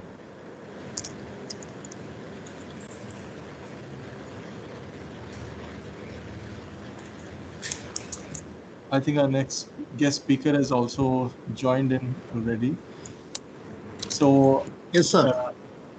So if there are no further questions, I'd request all the participants to kindly join me in giving Mr. Sai Shubhu a huge round of applause for an amazing session that he conducted.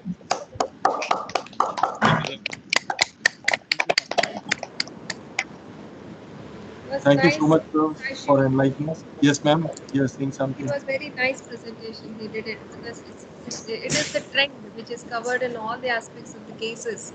So he has given an eye through like where this blockchain is actually covering in all the sectors. It was very nice. Thank you, Saishi. Thank you. True, ma'am. Yes, ma'am. Thanks. Thanks a lot, Mr. Sai. We request you to kindly share the presentation with your contact coordinates to Mr. Rajnikant or to Balamurgan sir or to Vijay Chandrakula ma'am, so that we can share it with the other participants. Yeah, sure. I will share my presentations. Thank you so much. Have a wonderful day, sir. Thank you, sir. Thanks.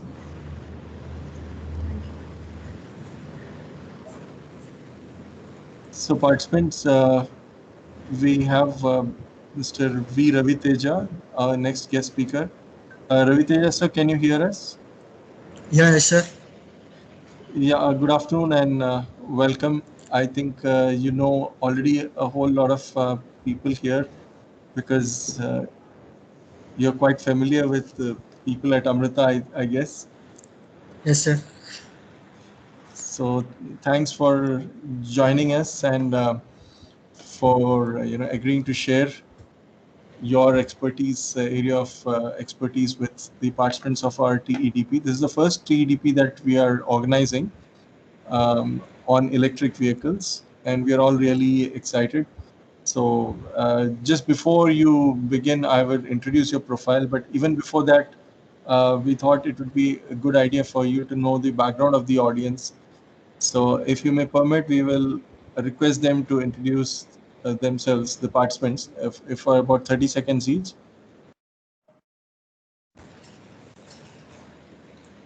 Is it audible, sir? It is audible. It is audible.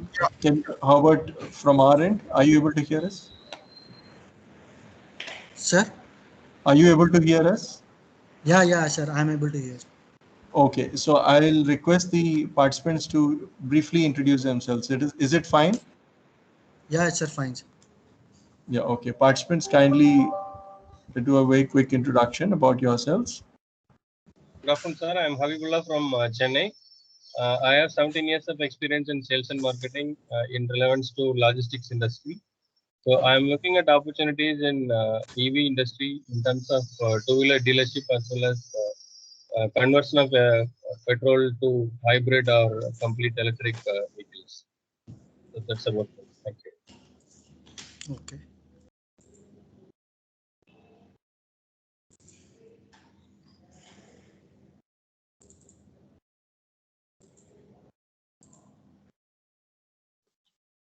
Hello, sir. I'm Damodaran. Have industrial experience of software for about 10 years. Currently looking for charging infrastructure facilities. Good afternoon, sir. I am Bhavana. I am from Bangalore. I just completed my graduation in electrical and electronics. My topic of interest is battery management system for electric vehicles.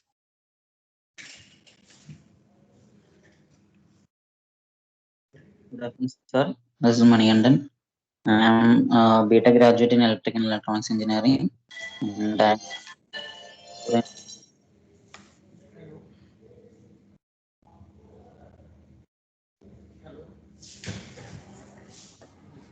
Mr. Manikandan, we lost you. We couldn't hear you.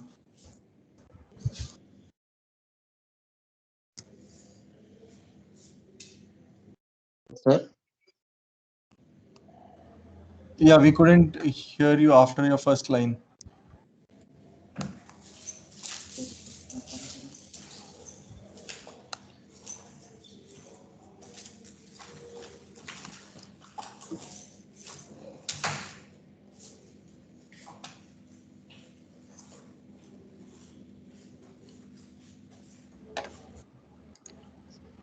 Okay, next, I'd request others to kindly introduce themselves. In the meanwhile,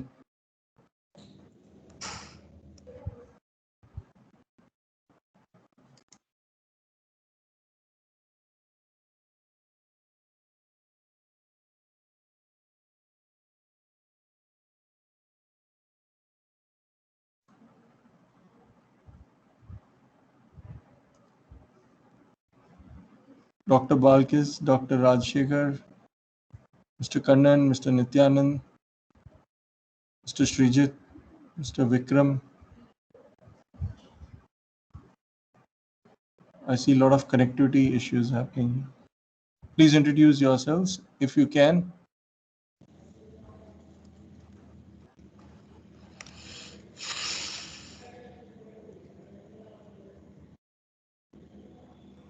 Hello. We can hear you, Mr. Nityanand. Please go ahead. Yeah. So this is Nityanand. I'm from Coimbatore, and I'm a software engineer profession. For the last 10 years, I'm into SAP. I'm an SAP technical architect, and now I'm interested in motors and controllers part of EV vehicles. Thank you.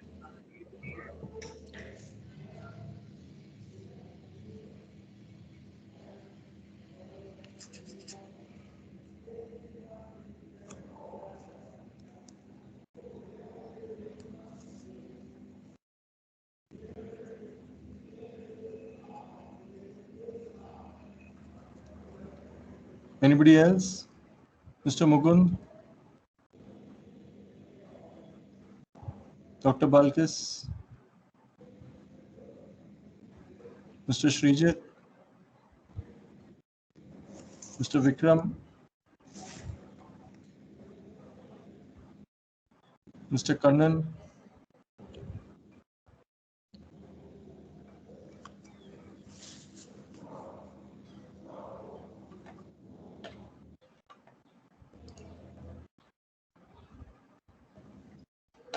Okay. In the meanwhile, since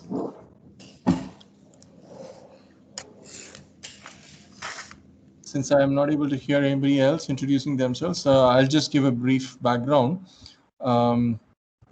Actually, Mr. Ravi Teja, the participants are all of diverse areas of interest, but quite a few of them are looking at battery management system and charging infrastructure, just like there is a certain segment which is looking keenly on dealer distributorship, or which is also looking at assembly and retrofitting kits and so on and so forth. So there are multiple interests, but then the commonality is that they are all looking at something to do with electric vehicles. So that's a background about the participants. And participants, I have the pleasure of giving you a brief about Mr. Ravi Teja. He is actually a senior research fellow from Thapar Institute of Engineering and Technology. And he is an SRF which is sponsored by DST from October 2020. He's working on this particular project, which is titled as Demonstration of Grid Supportive EV Charger and Charging Infrastructure at LT level. And in this, he's working on constant pulse and constant voltage, or CPCV charging method, for smooth charging of electric vehicles to improve the battery performance and to reduce the charging time. So I think it's a topic of immense interest to quite a few of the people who are gathered here in this particular TEDP.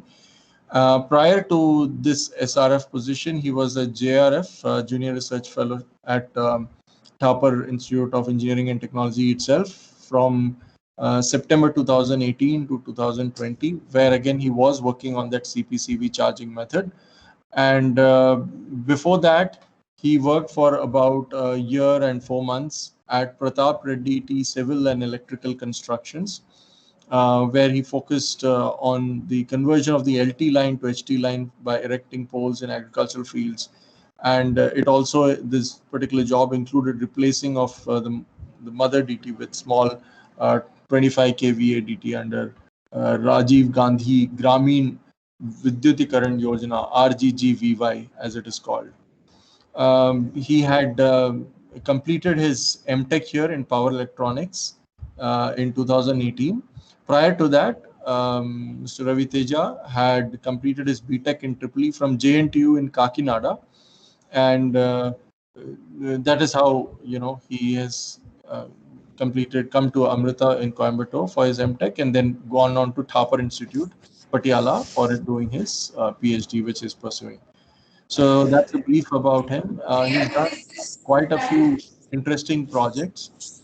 For instance, one of them is on PV-based off-grid charging station for electric vehicles, and this he has been working on.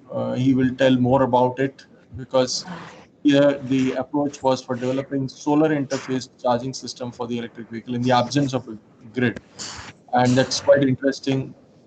A project. Prior to that, he had done a project for his MTech on developing of AVR and ALFC control loop as lab model using DC-DC buck chopper, and there he had authored a paper with Balamurugan sir and Sampath sir.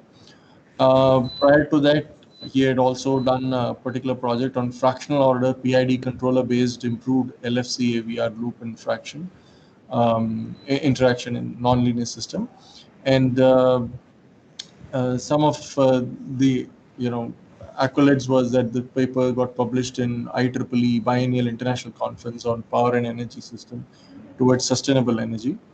His BTech power project was on power quality improvement, and he has been quite energetic and participative in quite a few activities, very concerned about energy as well. For example, he had conducted, done a whole lot of events related to either participation or paper presentation and things like that pertaining to the energy sector, which include free energy generator, geothermal energy, sixth sense technology, recent trends in power distribution system analysis, and so on and so forth. He has been quite actively involved in organizing the annual day celebrations, as well as being a district level Kho player. And at at a very young age, he was also teaching maths in CV Raman Model High School. So that's a brief background about Mr. Ravi Teja, who's basically from Visakhapatnam, and we welcome him to this session. I'd request all the participants to kindly join me in welcoming Mr. Ravi Teja with a big round of applause. Thank you so much, Krishnan sir. Welcome. Really, it's an opportunity to share my knowledge with my friends and colleagues who are there. Good evening to one and all. Actually, today, before going into the topic, now most of the people are concentrated on the electric vehicles because it is the booming area where lot of research has to be done in India, and lot of work has to be done because due to the hike in petrol rates, and there are due to the hike in petrol rates, as well as we need a substitute of petrol where we can get it through the electricity, and we are concentrating with the renewable energy resources. We are integrating these renewable energy resources to the grid, and along with that we can make use of optimization to monitor the grid control and all these areas. Mostly I would like to focus towards the topic called the battery management system. So now I'm going to share the PPT which where we can get a few idea about what is mean by the battery management system, and what is the role of battery management system in electric vehicle applications, and what is the is it battery management system is necessary to the electric vehicle, and what type of batteries are using this battery management system. By add on the battery management system to the batteries, what are the improvements you are going to be get through this get in that electric vehicles. So today I'm going to cover some topics like what is the need of battery management system, and what is the functionality of safe operational area, and what is meant by the actual meaning of battery management system, what are the key functions of battery management functions system, as well as general functions, balancing, performance, and a few simulation results also we have done in the lab that also I would like to share with you, and some hardware kind of thing. Then after that, when it comes to the motivation kind of thing, like battery management system plays a crucial role in in terms of lithium ion batteries, because these lithium ion batteries are they are sophisticated and highly sensitive to the change in voltage or change in current and change in temperature. And these lithium ion batteries cannot tolerate if you are operating at higher voltage, or if you are operating at higher currents, or if you are operating at higher temperature.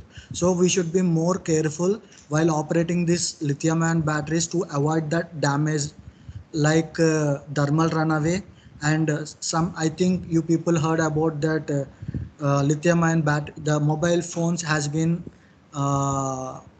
got fired due to the lack of protection. And if the mobile get charged at higher rates, or if it is charged continuously, and if you are using the mobile phone while charging, and there is a possibility of getting the battery to be damaged. To overcome all these problems, we are going to use a device called the battery management system, which monitors the cells, and which monitors the cells. And actually lithium ion batteries are formed by a series and parallel combination of its cells, like based on the application level. Like if you are going for the e-rickshaws, it will be like it will starts from 48 volts to 72 volts in between, with a AH capacity of 24 ah, or 30 ah, or it depends upon the what cc the vehicle is. And when you are going for electric cars, they are using at present in India they are using 72 volt with two 150 ah batteries, and this is of 15 kilowatt capacity. These are the typical characteristics of lithium ion batteries. In that we are going for different load characteristics, like you can see here. This is the discharge load characteristics, this is the discharge temperature characteristics, and this is the charging characteristics, and this is the cyclic characteristics. You can Excuse me, observe sir. sir. Yeah. Sir, actually, it is displaying only your title slide. So, and that too, it's not in that mode. So we are able to see only the battery management system within brackets BMS and your name and the department and the institution name. Maybe you'll have to unshare and reshare again so that it is. I'm doing that. Yeah, one minute.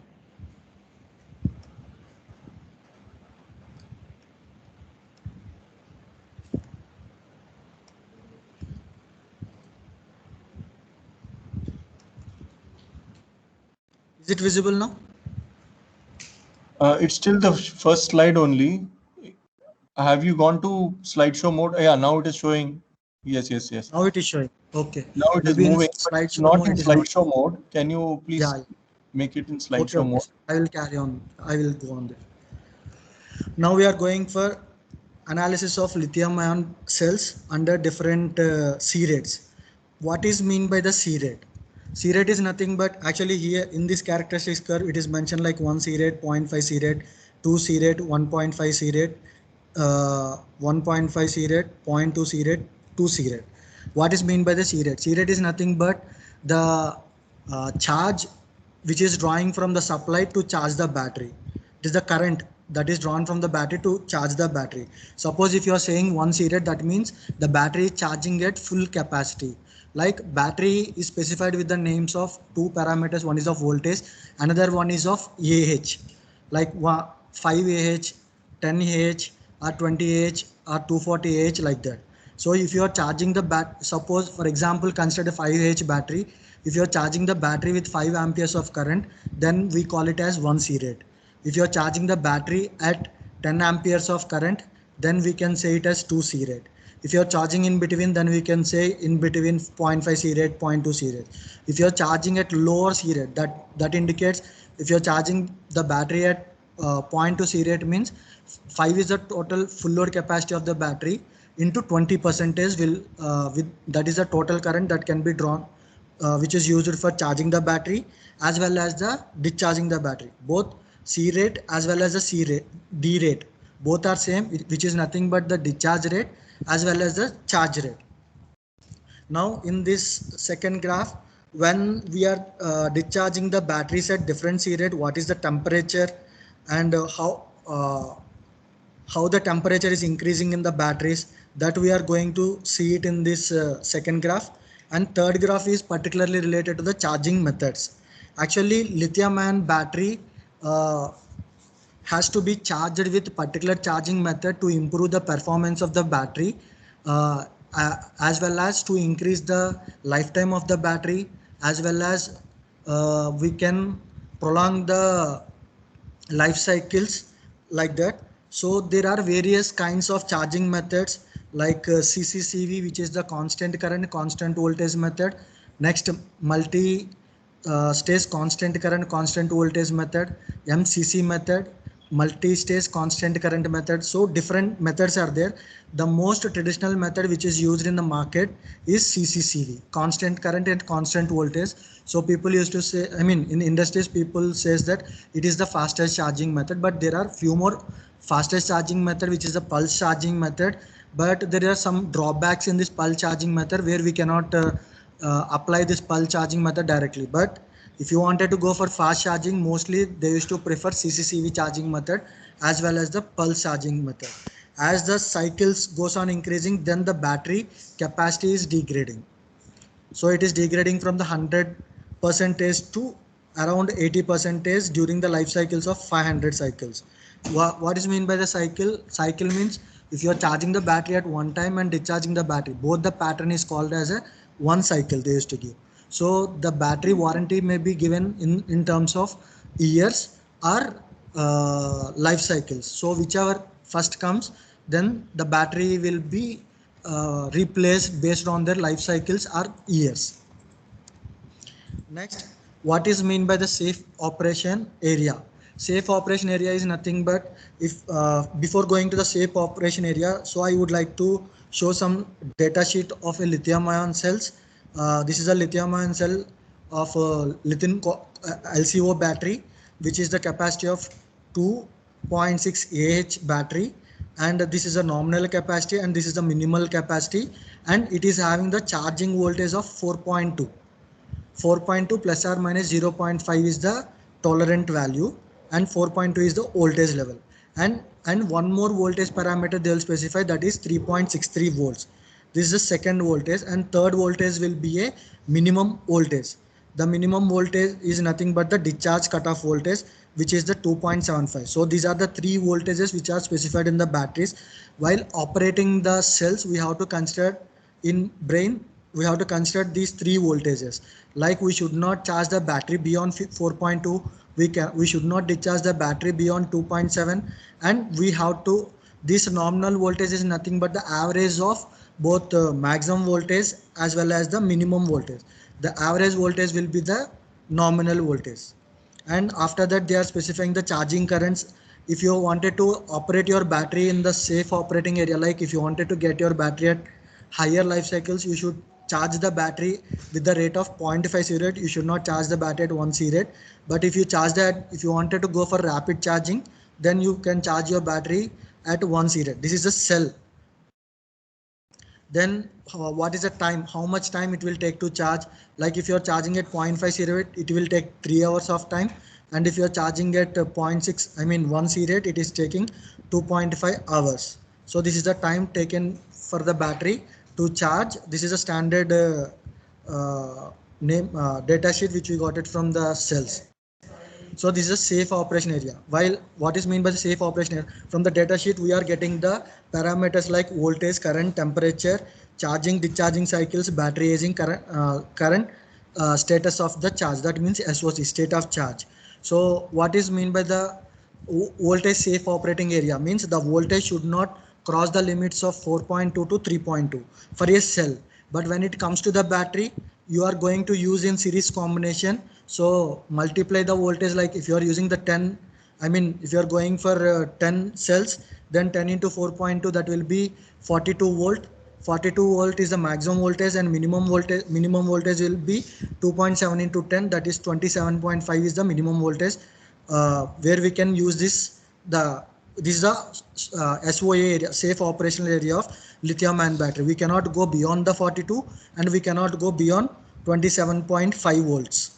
And next we should go to the next topic. Next parameter is current. The what is the need of going for the current? Like when you are charging the battery as well as when you are discharging the battery. While charging the battery, we cannot charge the battery beyond 1 C rate for the specified data sheet. But for different types of chemistries will have, like lithium ion batteries are having different types of chemistries, which is of lithium cobalt, lithium manganese, lithium titanium, lithium iron phosphate. So if you are going for different cell chemistries will have the different C rates of charging.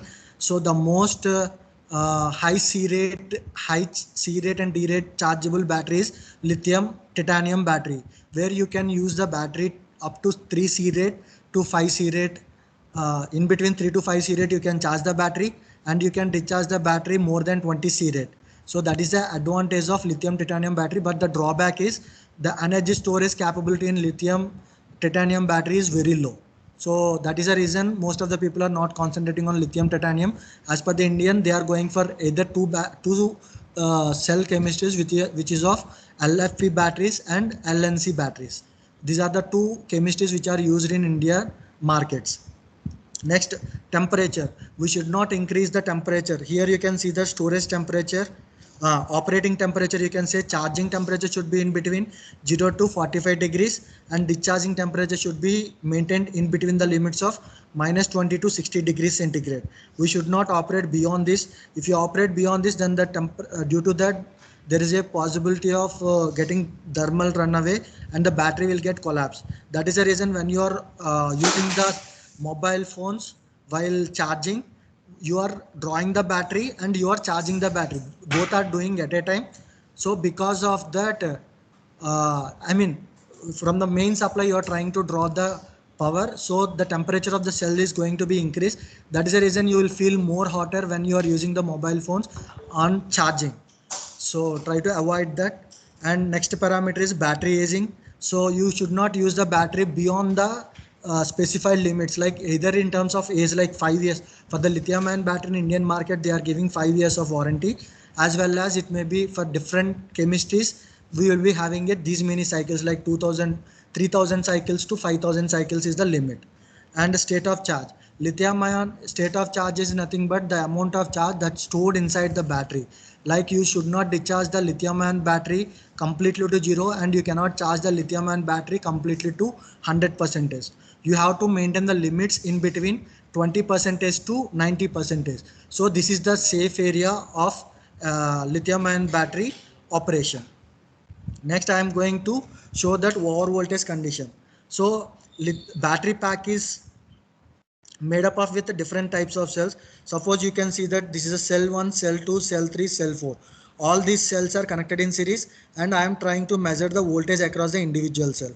Initially, while charging is on this cell, because all the cell chemistries are same, but internal characteristics are not same. They are having different characteristics. Due to that, there will be a different, some cell will have 50% of charge, some cell will have 80% of charge. So different cells are connected. One is of 3.5, one is of 4.1 volt, one is of 3.4 volt, and one is of 3.7 volt. So the total voltage is 14.7 when you are charging this battery. So when we are charging the battery which is having the higher voltage, which is of 4.2, it will reach faster to 4.2. The battery which is having 4.1, it will reach us to the maximum cutoff limit of 4.2 at faster rate. So this is the point.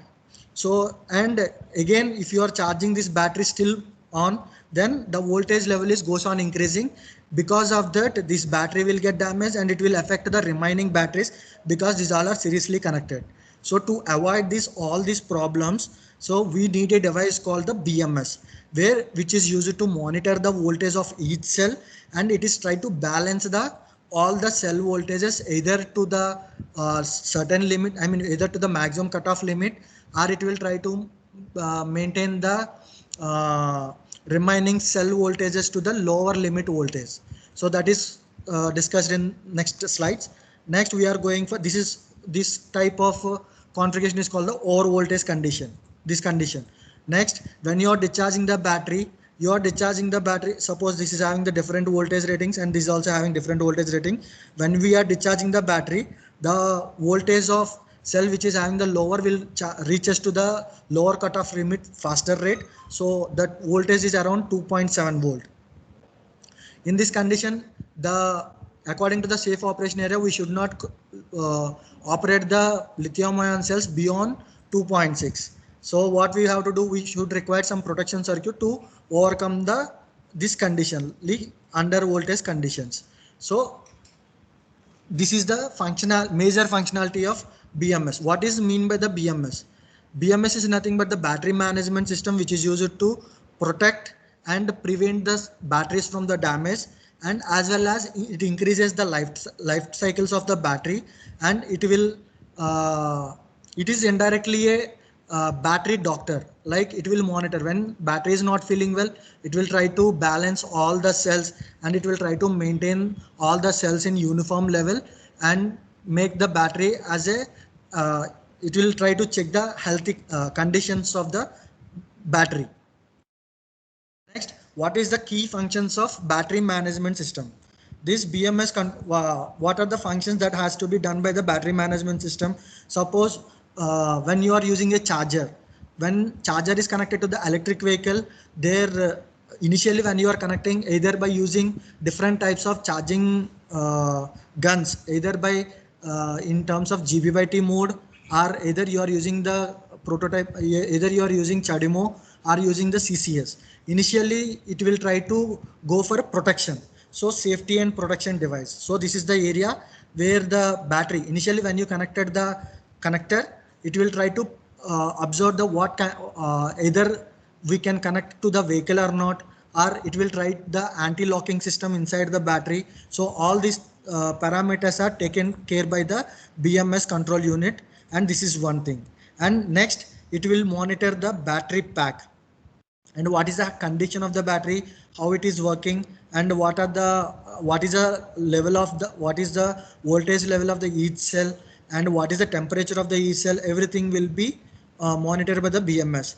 And after that, if there is any internal auxiliary supply is required for the functionality of microcontrollers used in the BMS, then that can be carried out with the BMS controller unit. And the most important part is like when you are increasing the temperature, if you have a coolant, then the temperature can be slowed down. That coolant system can be monitored by using the BMS, as well as a motor controller. Suppose you wanted to drive the vehicle at faster rates, lower rates, forward, backward, and central locking system, everything can be done by the BMS. And BMS itself, we can code it with either by using Coulomb count method, extended Kalman filter method, artificial intelligence, machine learning, any one of the method to display the SOC. SOC is nothing but the state of charge, which is indicate the fuel gauge. Like a normal petrol vehicle will be having a gauge meter where we can see that what level of petrol is available inside the vehicle. In the similar way, what amount of charge is available inside the vehicle, that can be displayed with the help of SOC. This is the most research area. This is the most area. This is an important area where the people are doing lot of research work on this SOC.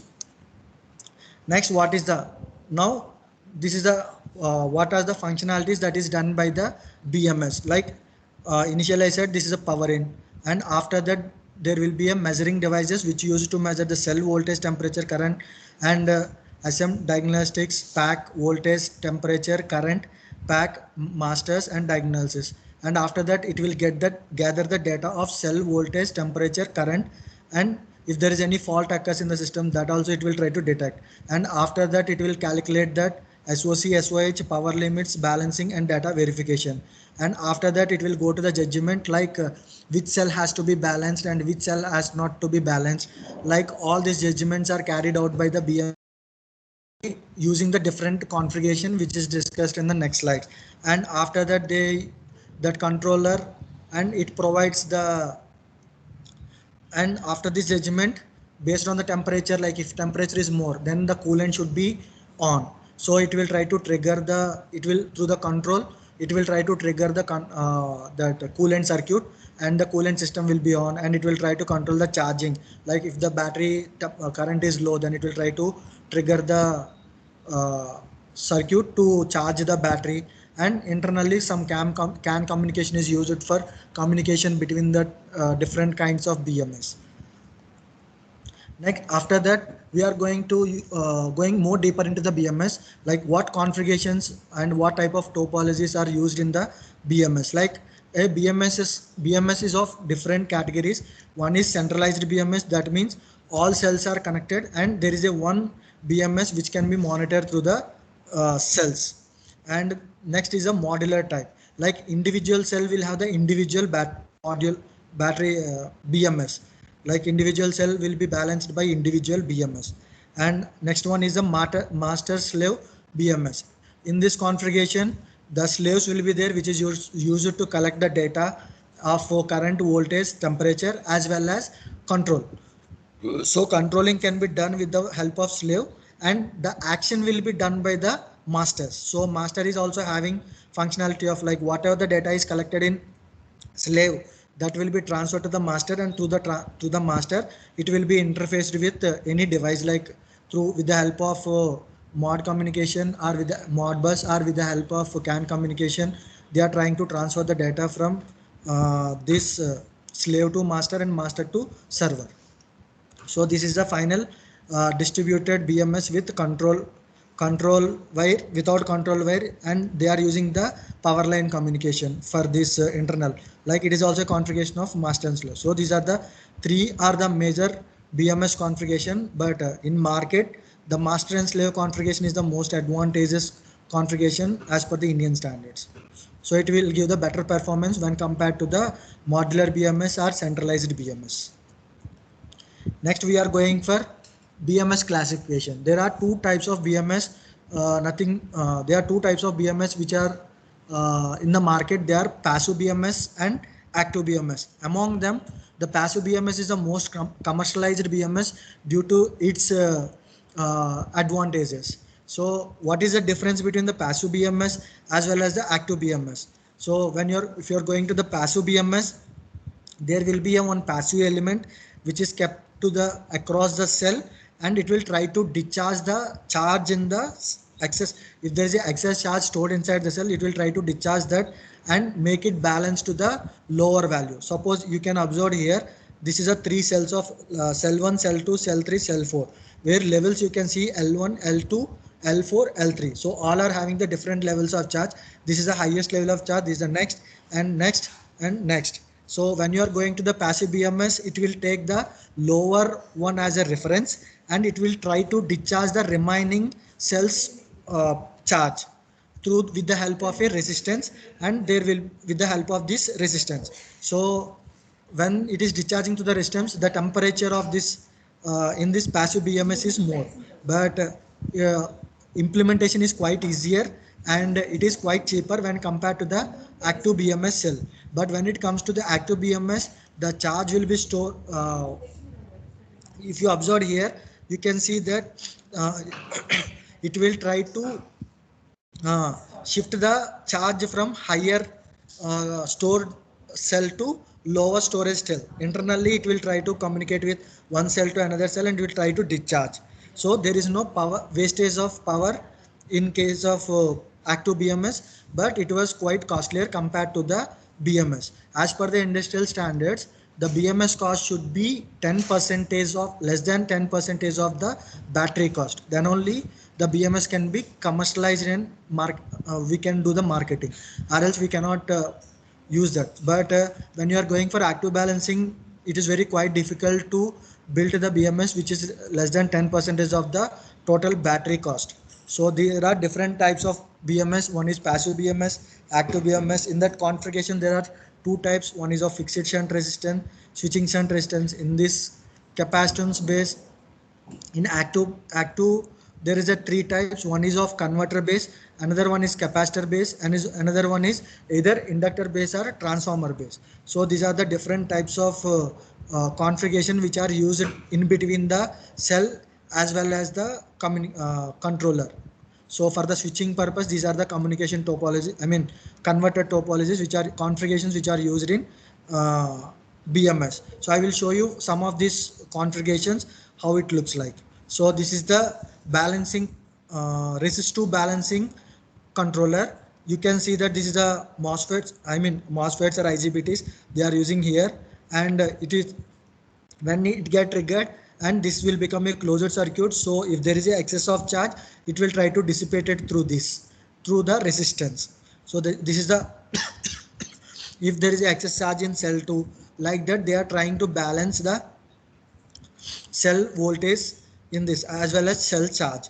So this is the passive balancing system, and remaining all the three are active balancing because they are using an inductor which is used to store transfer the energy from one cell to another cell. But in this second configuration, the cells of cell n minus 1 n minus 3 is there. If it is done like a sequence, like after checking the cell 1, then it will go to cell 2, then it will go to cell 3, then it will go to cell 4. But if there is a problem occurs in cell 4, then we cannot come directly to the cell 4. So this is having the drawback of it. Then we are going for the next configuration where we can jump from one first cell to last cell. So these two are can be monitored at a time, and second to before the second, like that the we can configure, I mean we can balance cells of two at a time. The last most configuration, which is the more advantage, we can balance any cell at any time with the help of this configuration. But this implementation of this configuration is more complex and more quiet, and it is more expensive due to the this transformers, these tapping transformers, I mean low high switching frequency transformers are used inside, as well as the switching devices will make the system more complicated as well as more expensive. But it is more advantage, and the efficiency of the battery will increase like anything. So this is the next. I have actually we did some simulations. Actually we took one battery, and from that battery we collected the data of voltage temperature, current, and that is that data called back to the MATLAB, and there we did some simulation work, and you can see that this is the graph where BMS is not operating, and this is a graph where BMS is working. So internally we try to, with the help of state flow equations, we try to balance the BMS. So here you can see that three different cells have the different voltages, and three different cells having the constant voltages here. So these three are maintaining somewhat nearer to the maximum voltage of this specific cell, and this cell is operated in CCCV charging method, constant current constant voltage charging method. You can see that, and initially constant current is applied when the battery voltage reaches from minimum voltage to the maximum cutoff voltage. Once if it is reached to the maximum cutoff voltage, then a constant voltage is applied across the cell. So when it enters into the constant mode, then the current is getting decayed. During this particular region only, the BMS is going to be operate. In this particular region, I mean when the current is discharging, at that instant only the balancing of cell is going to be performed.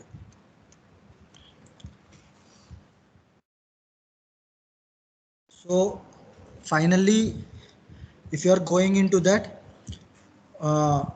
this is the BMS architecture where the BMS is connected to a cell with the cell voltage as well as the temperature. I mean these cell voltage, current, temperature, everything will be, all the data will be connected through the slave, I mean from the cells of each battery pack, and it will be given to the BMS, and in that it will try to do the functionalities of like what current we have to charge. Either we have to go for high power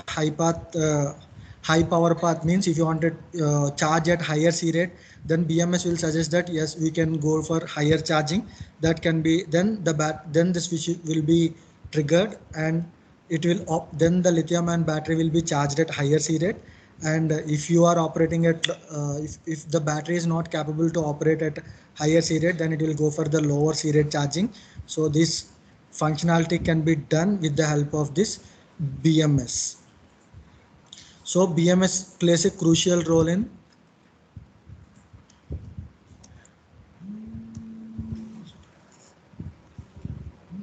is it audible? Yes, yes. Yes, you are audible, Ravi Krishna. Audible, ma'am. So this BMS plays an important role in this sector. Now, so this is a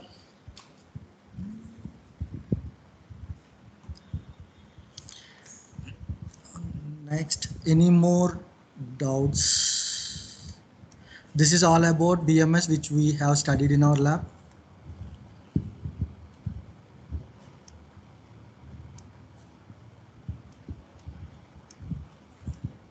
So I have a doubt. Sir.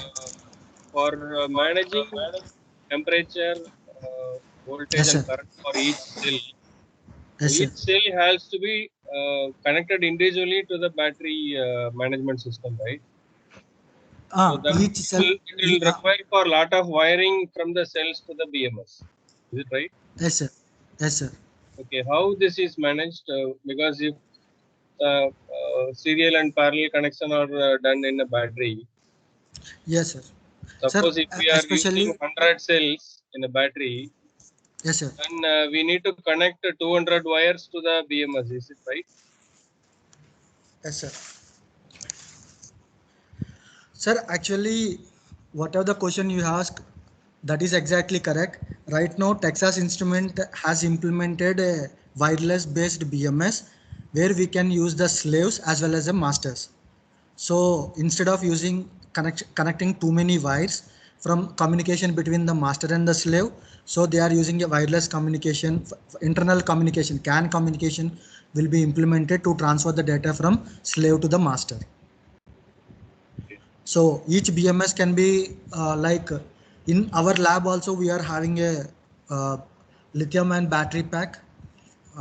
1 minute I will show you the picture of that what the configuration we are. We are having the capacity of 72 volt with 240 Ah battery, and in that we are using normal wired communication battery like master and slave configuration only, but it is too complex, like each and wire has to be connected to each of that is too complex. So in upcoming days they are planning to go for slave, I mean master and slave with communication. So communication plays a important role in the battery management system.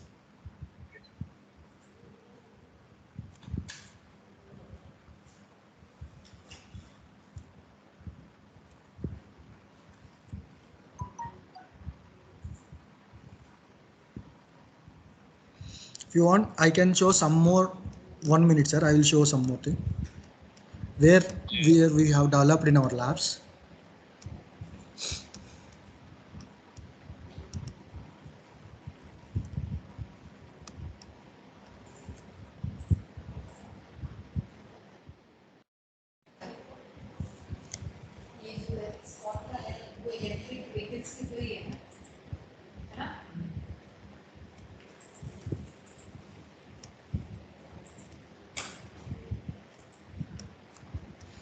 Sir, this is the lithium ion battery pack which is there in our labs, which is connected with GB by T connector, and it is around 17.2 kilowatt charger. Okay. 17.2 kilowatt capacity. You can see here it is like a module. This is a one module and other side one module.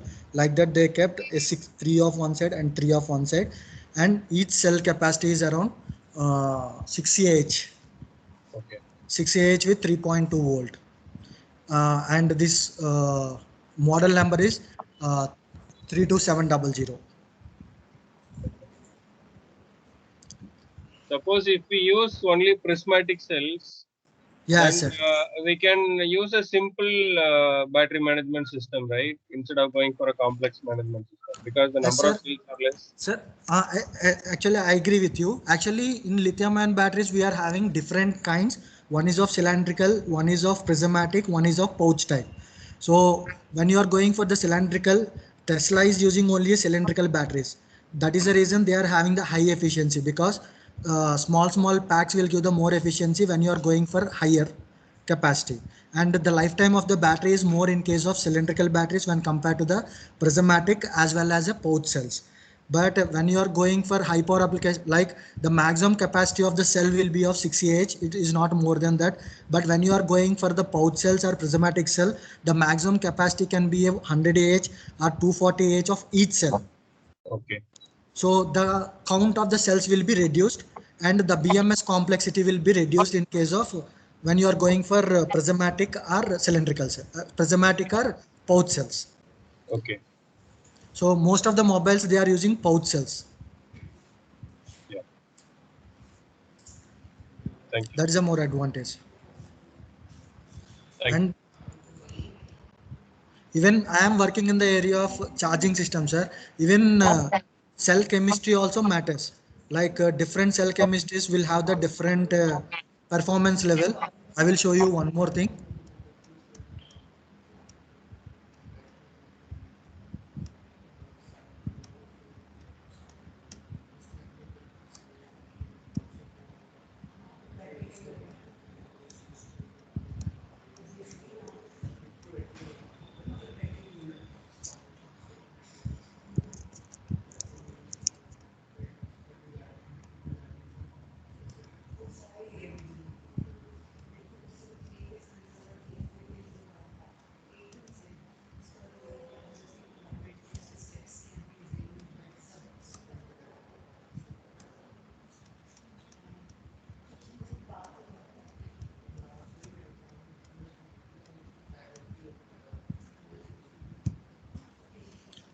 Actually, this is my paper, which is in under review right now. We send it to one journal. Here I did analysis on uh, lithium-ion batteries, different batteries with the different charging methods. Here I compared with the constant current, constant voltage with constant pulse and constant voltage charging method. So you can see that. So this is a setup we have used in the laboratories to charge the battery with the help of programmable DC power supply, and you can see the characteristic curve where with the under different C rates you can see that charge storage is increasing. So here you can see when you are charging at higher C rate, when you are charging at higher C rate, the area under this region is low. But when you are charging at this, the area under this region is high. So you can see here when you are charging it, when you are charging this cell at 0.4 C rate, the charge storage inside is of total charge is of 2.3 Ah till that we can store. But when you are going for higher C rate, this LCO battery chemistry stores a more charge which is of 2.47 we can store till that. But when you are going for LMO battery, which is of different LCO, that is LCO battery, in the similar way, I have done the experiment on LMO battery, lithium manganese oxide. So here also you can see that at point 9 C rate, it is charging more. So when the cell chemistry varies, the C rate will also get varies, and charging method will also supposed to be varies. So this is the standard CCCV charging method. Same I am using with CPCV charging method, which is the charging method where I am working on this. And in that you can see the charge storage is more. In all the C rates, the charge storage is equal to the 3.8. So I am storing more charge at lesser time period. So even cell chemistry matters while considering the lifetime of the battery. So ideally, if I have a lithium ferrophosphate battery, Yes, sir. I should not charge for 100%, right? I should Yeah, you stop should it not at charge to 90%. 100%. Yes, sir. You should not charge to 100% because the lithium-ion battery is having SOA, safe operational area. In that, they will specify that we should not go below the. I mean, whatever the data sheet they have specified, no, sir. The voltage between the anode and cathode, it will be lies in between 2.75 to 4.2. So if you are charging at higher C rate, means if you are charging to 100%, then the voltage will increase it beyond 4.2. So which is not good for the lithium ion batteries.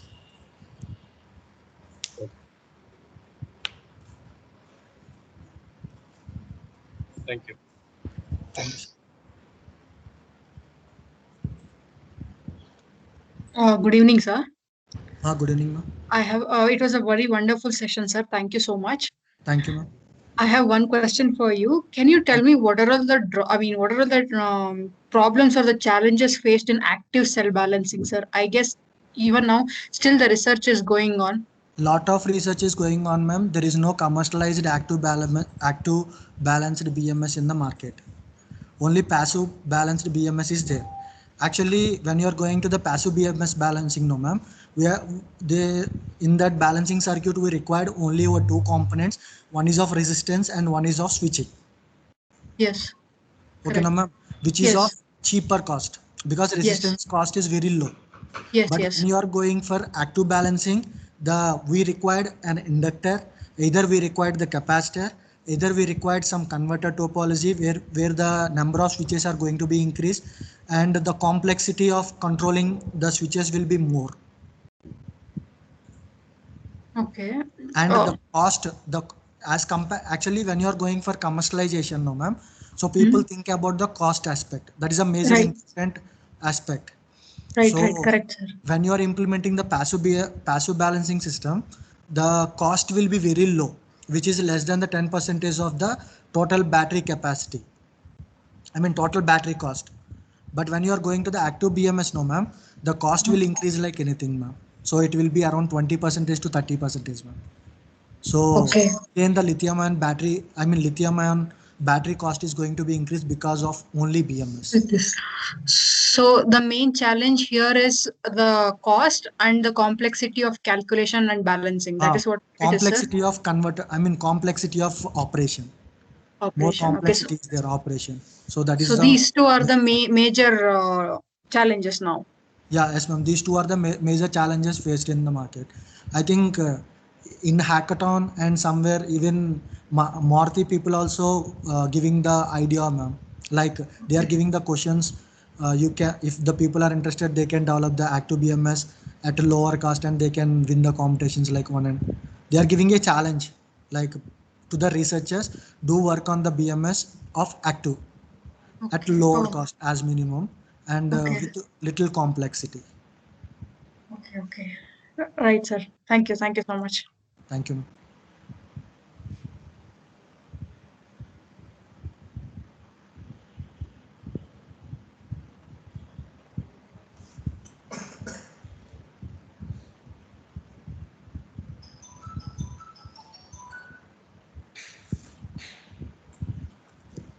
Sir, I have one more question for you.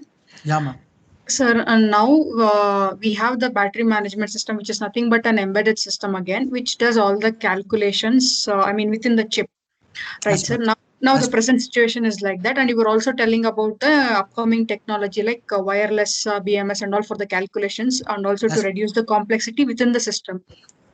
Can you tell me what is the scope of machine learning and deep learning, how that can be utilized in this battery management system in the future? I think that is how it is going to go in the future. That is the future thing, ma'am.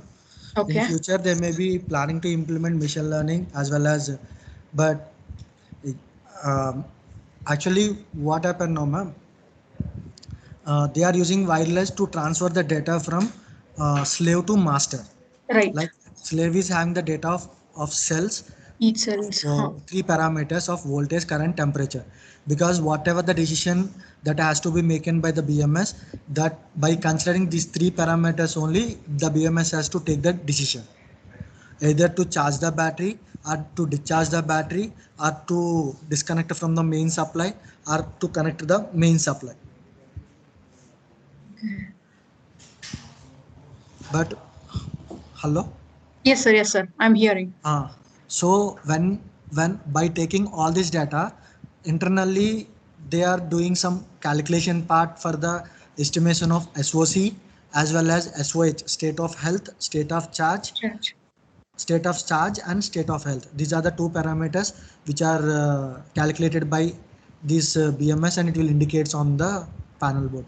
Means maybe in upcoming days they are going for surely they will implement artificial intelligence in this one. There is no doubt in that. Right. But Thank you, sir. we have to consider about the cost aspects. If you are Yeah. getting at low cheaper cost, like for example, chip microprocessor, you will get it at cheaper rate. If you are going for FPGA board, then That is costlier.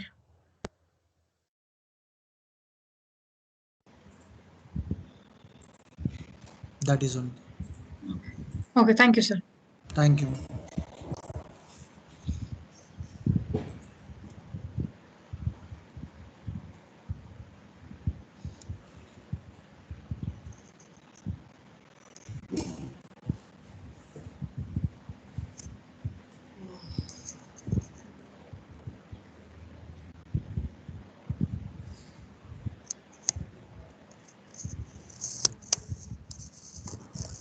Anybody else has any question?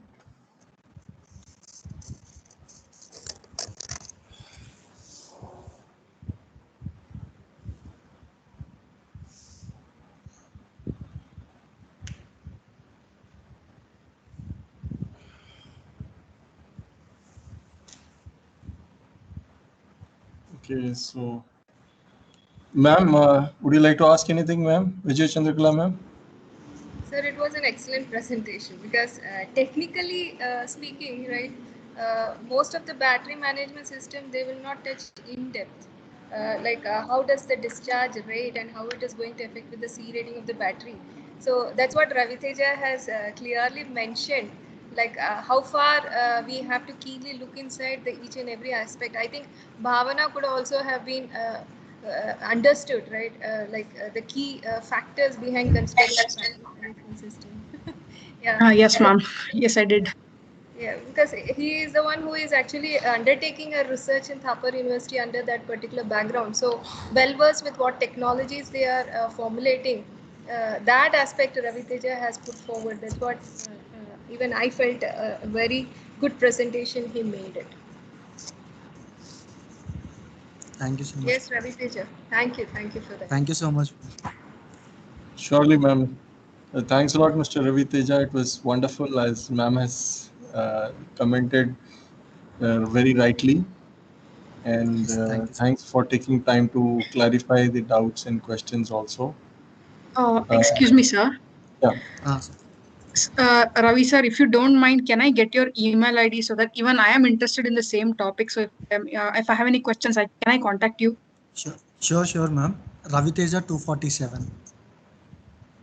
Okay, Ravi Teja. RAVITEJA 247. Okay. @ gmail.com. Okay, thank you so much, sir. Thank you.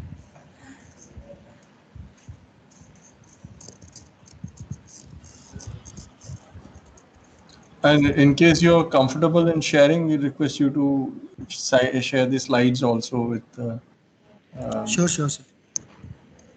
with Mr. Rajnikant, and we will in turn share it with the other participants.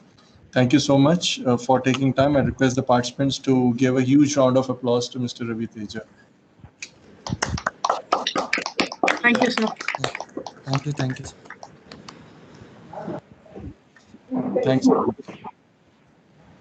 Thank you.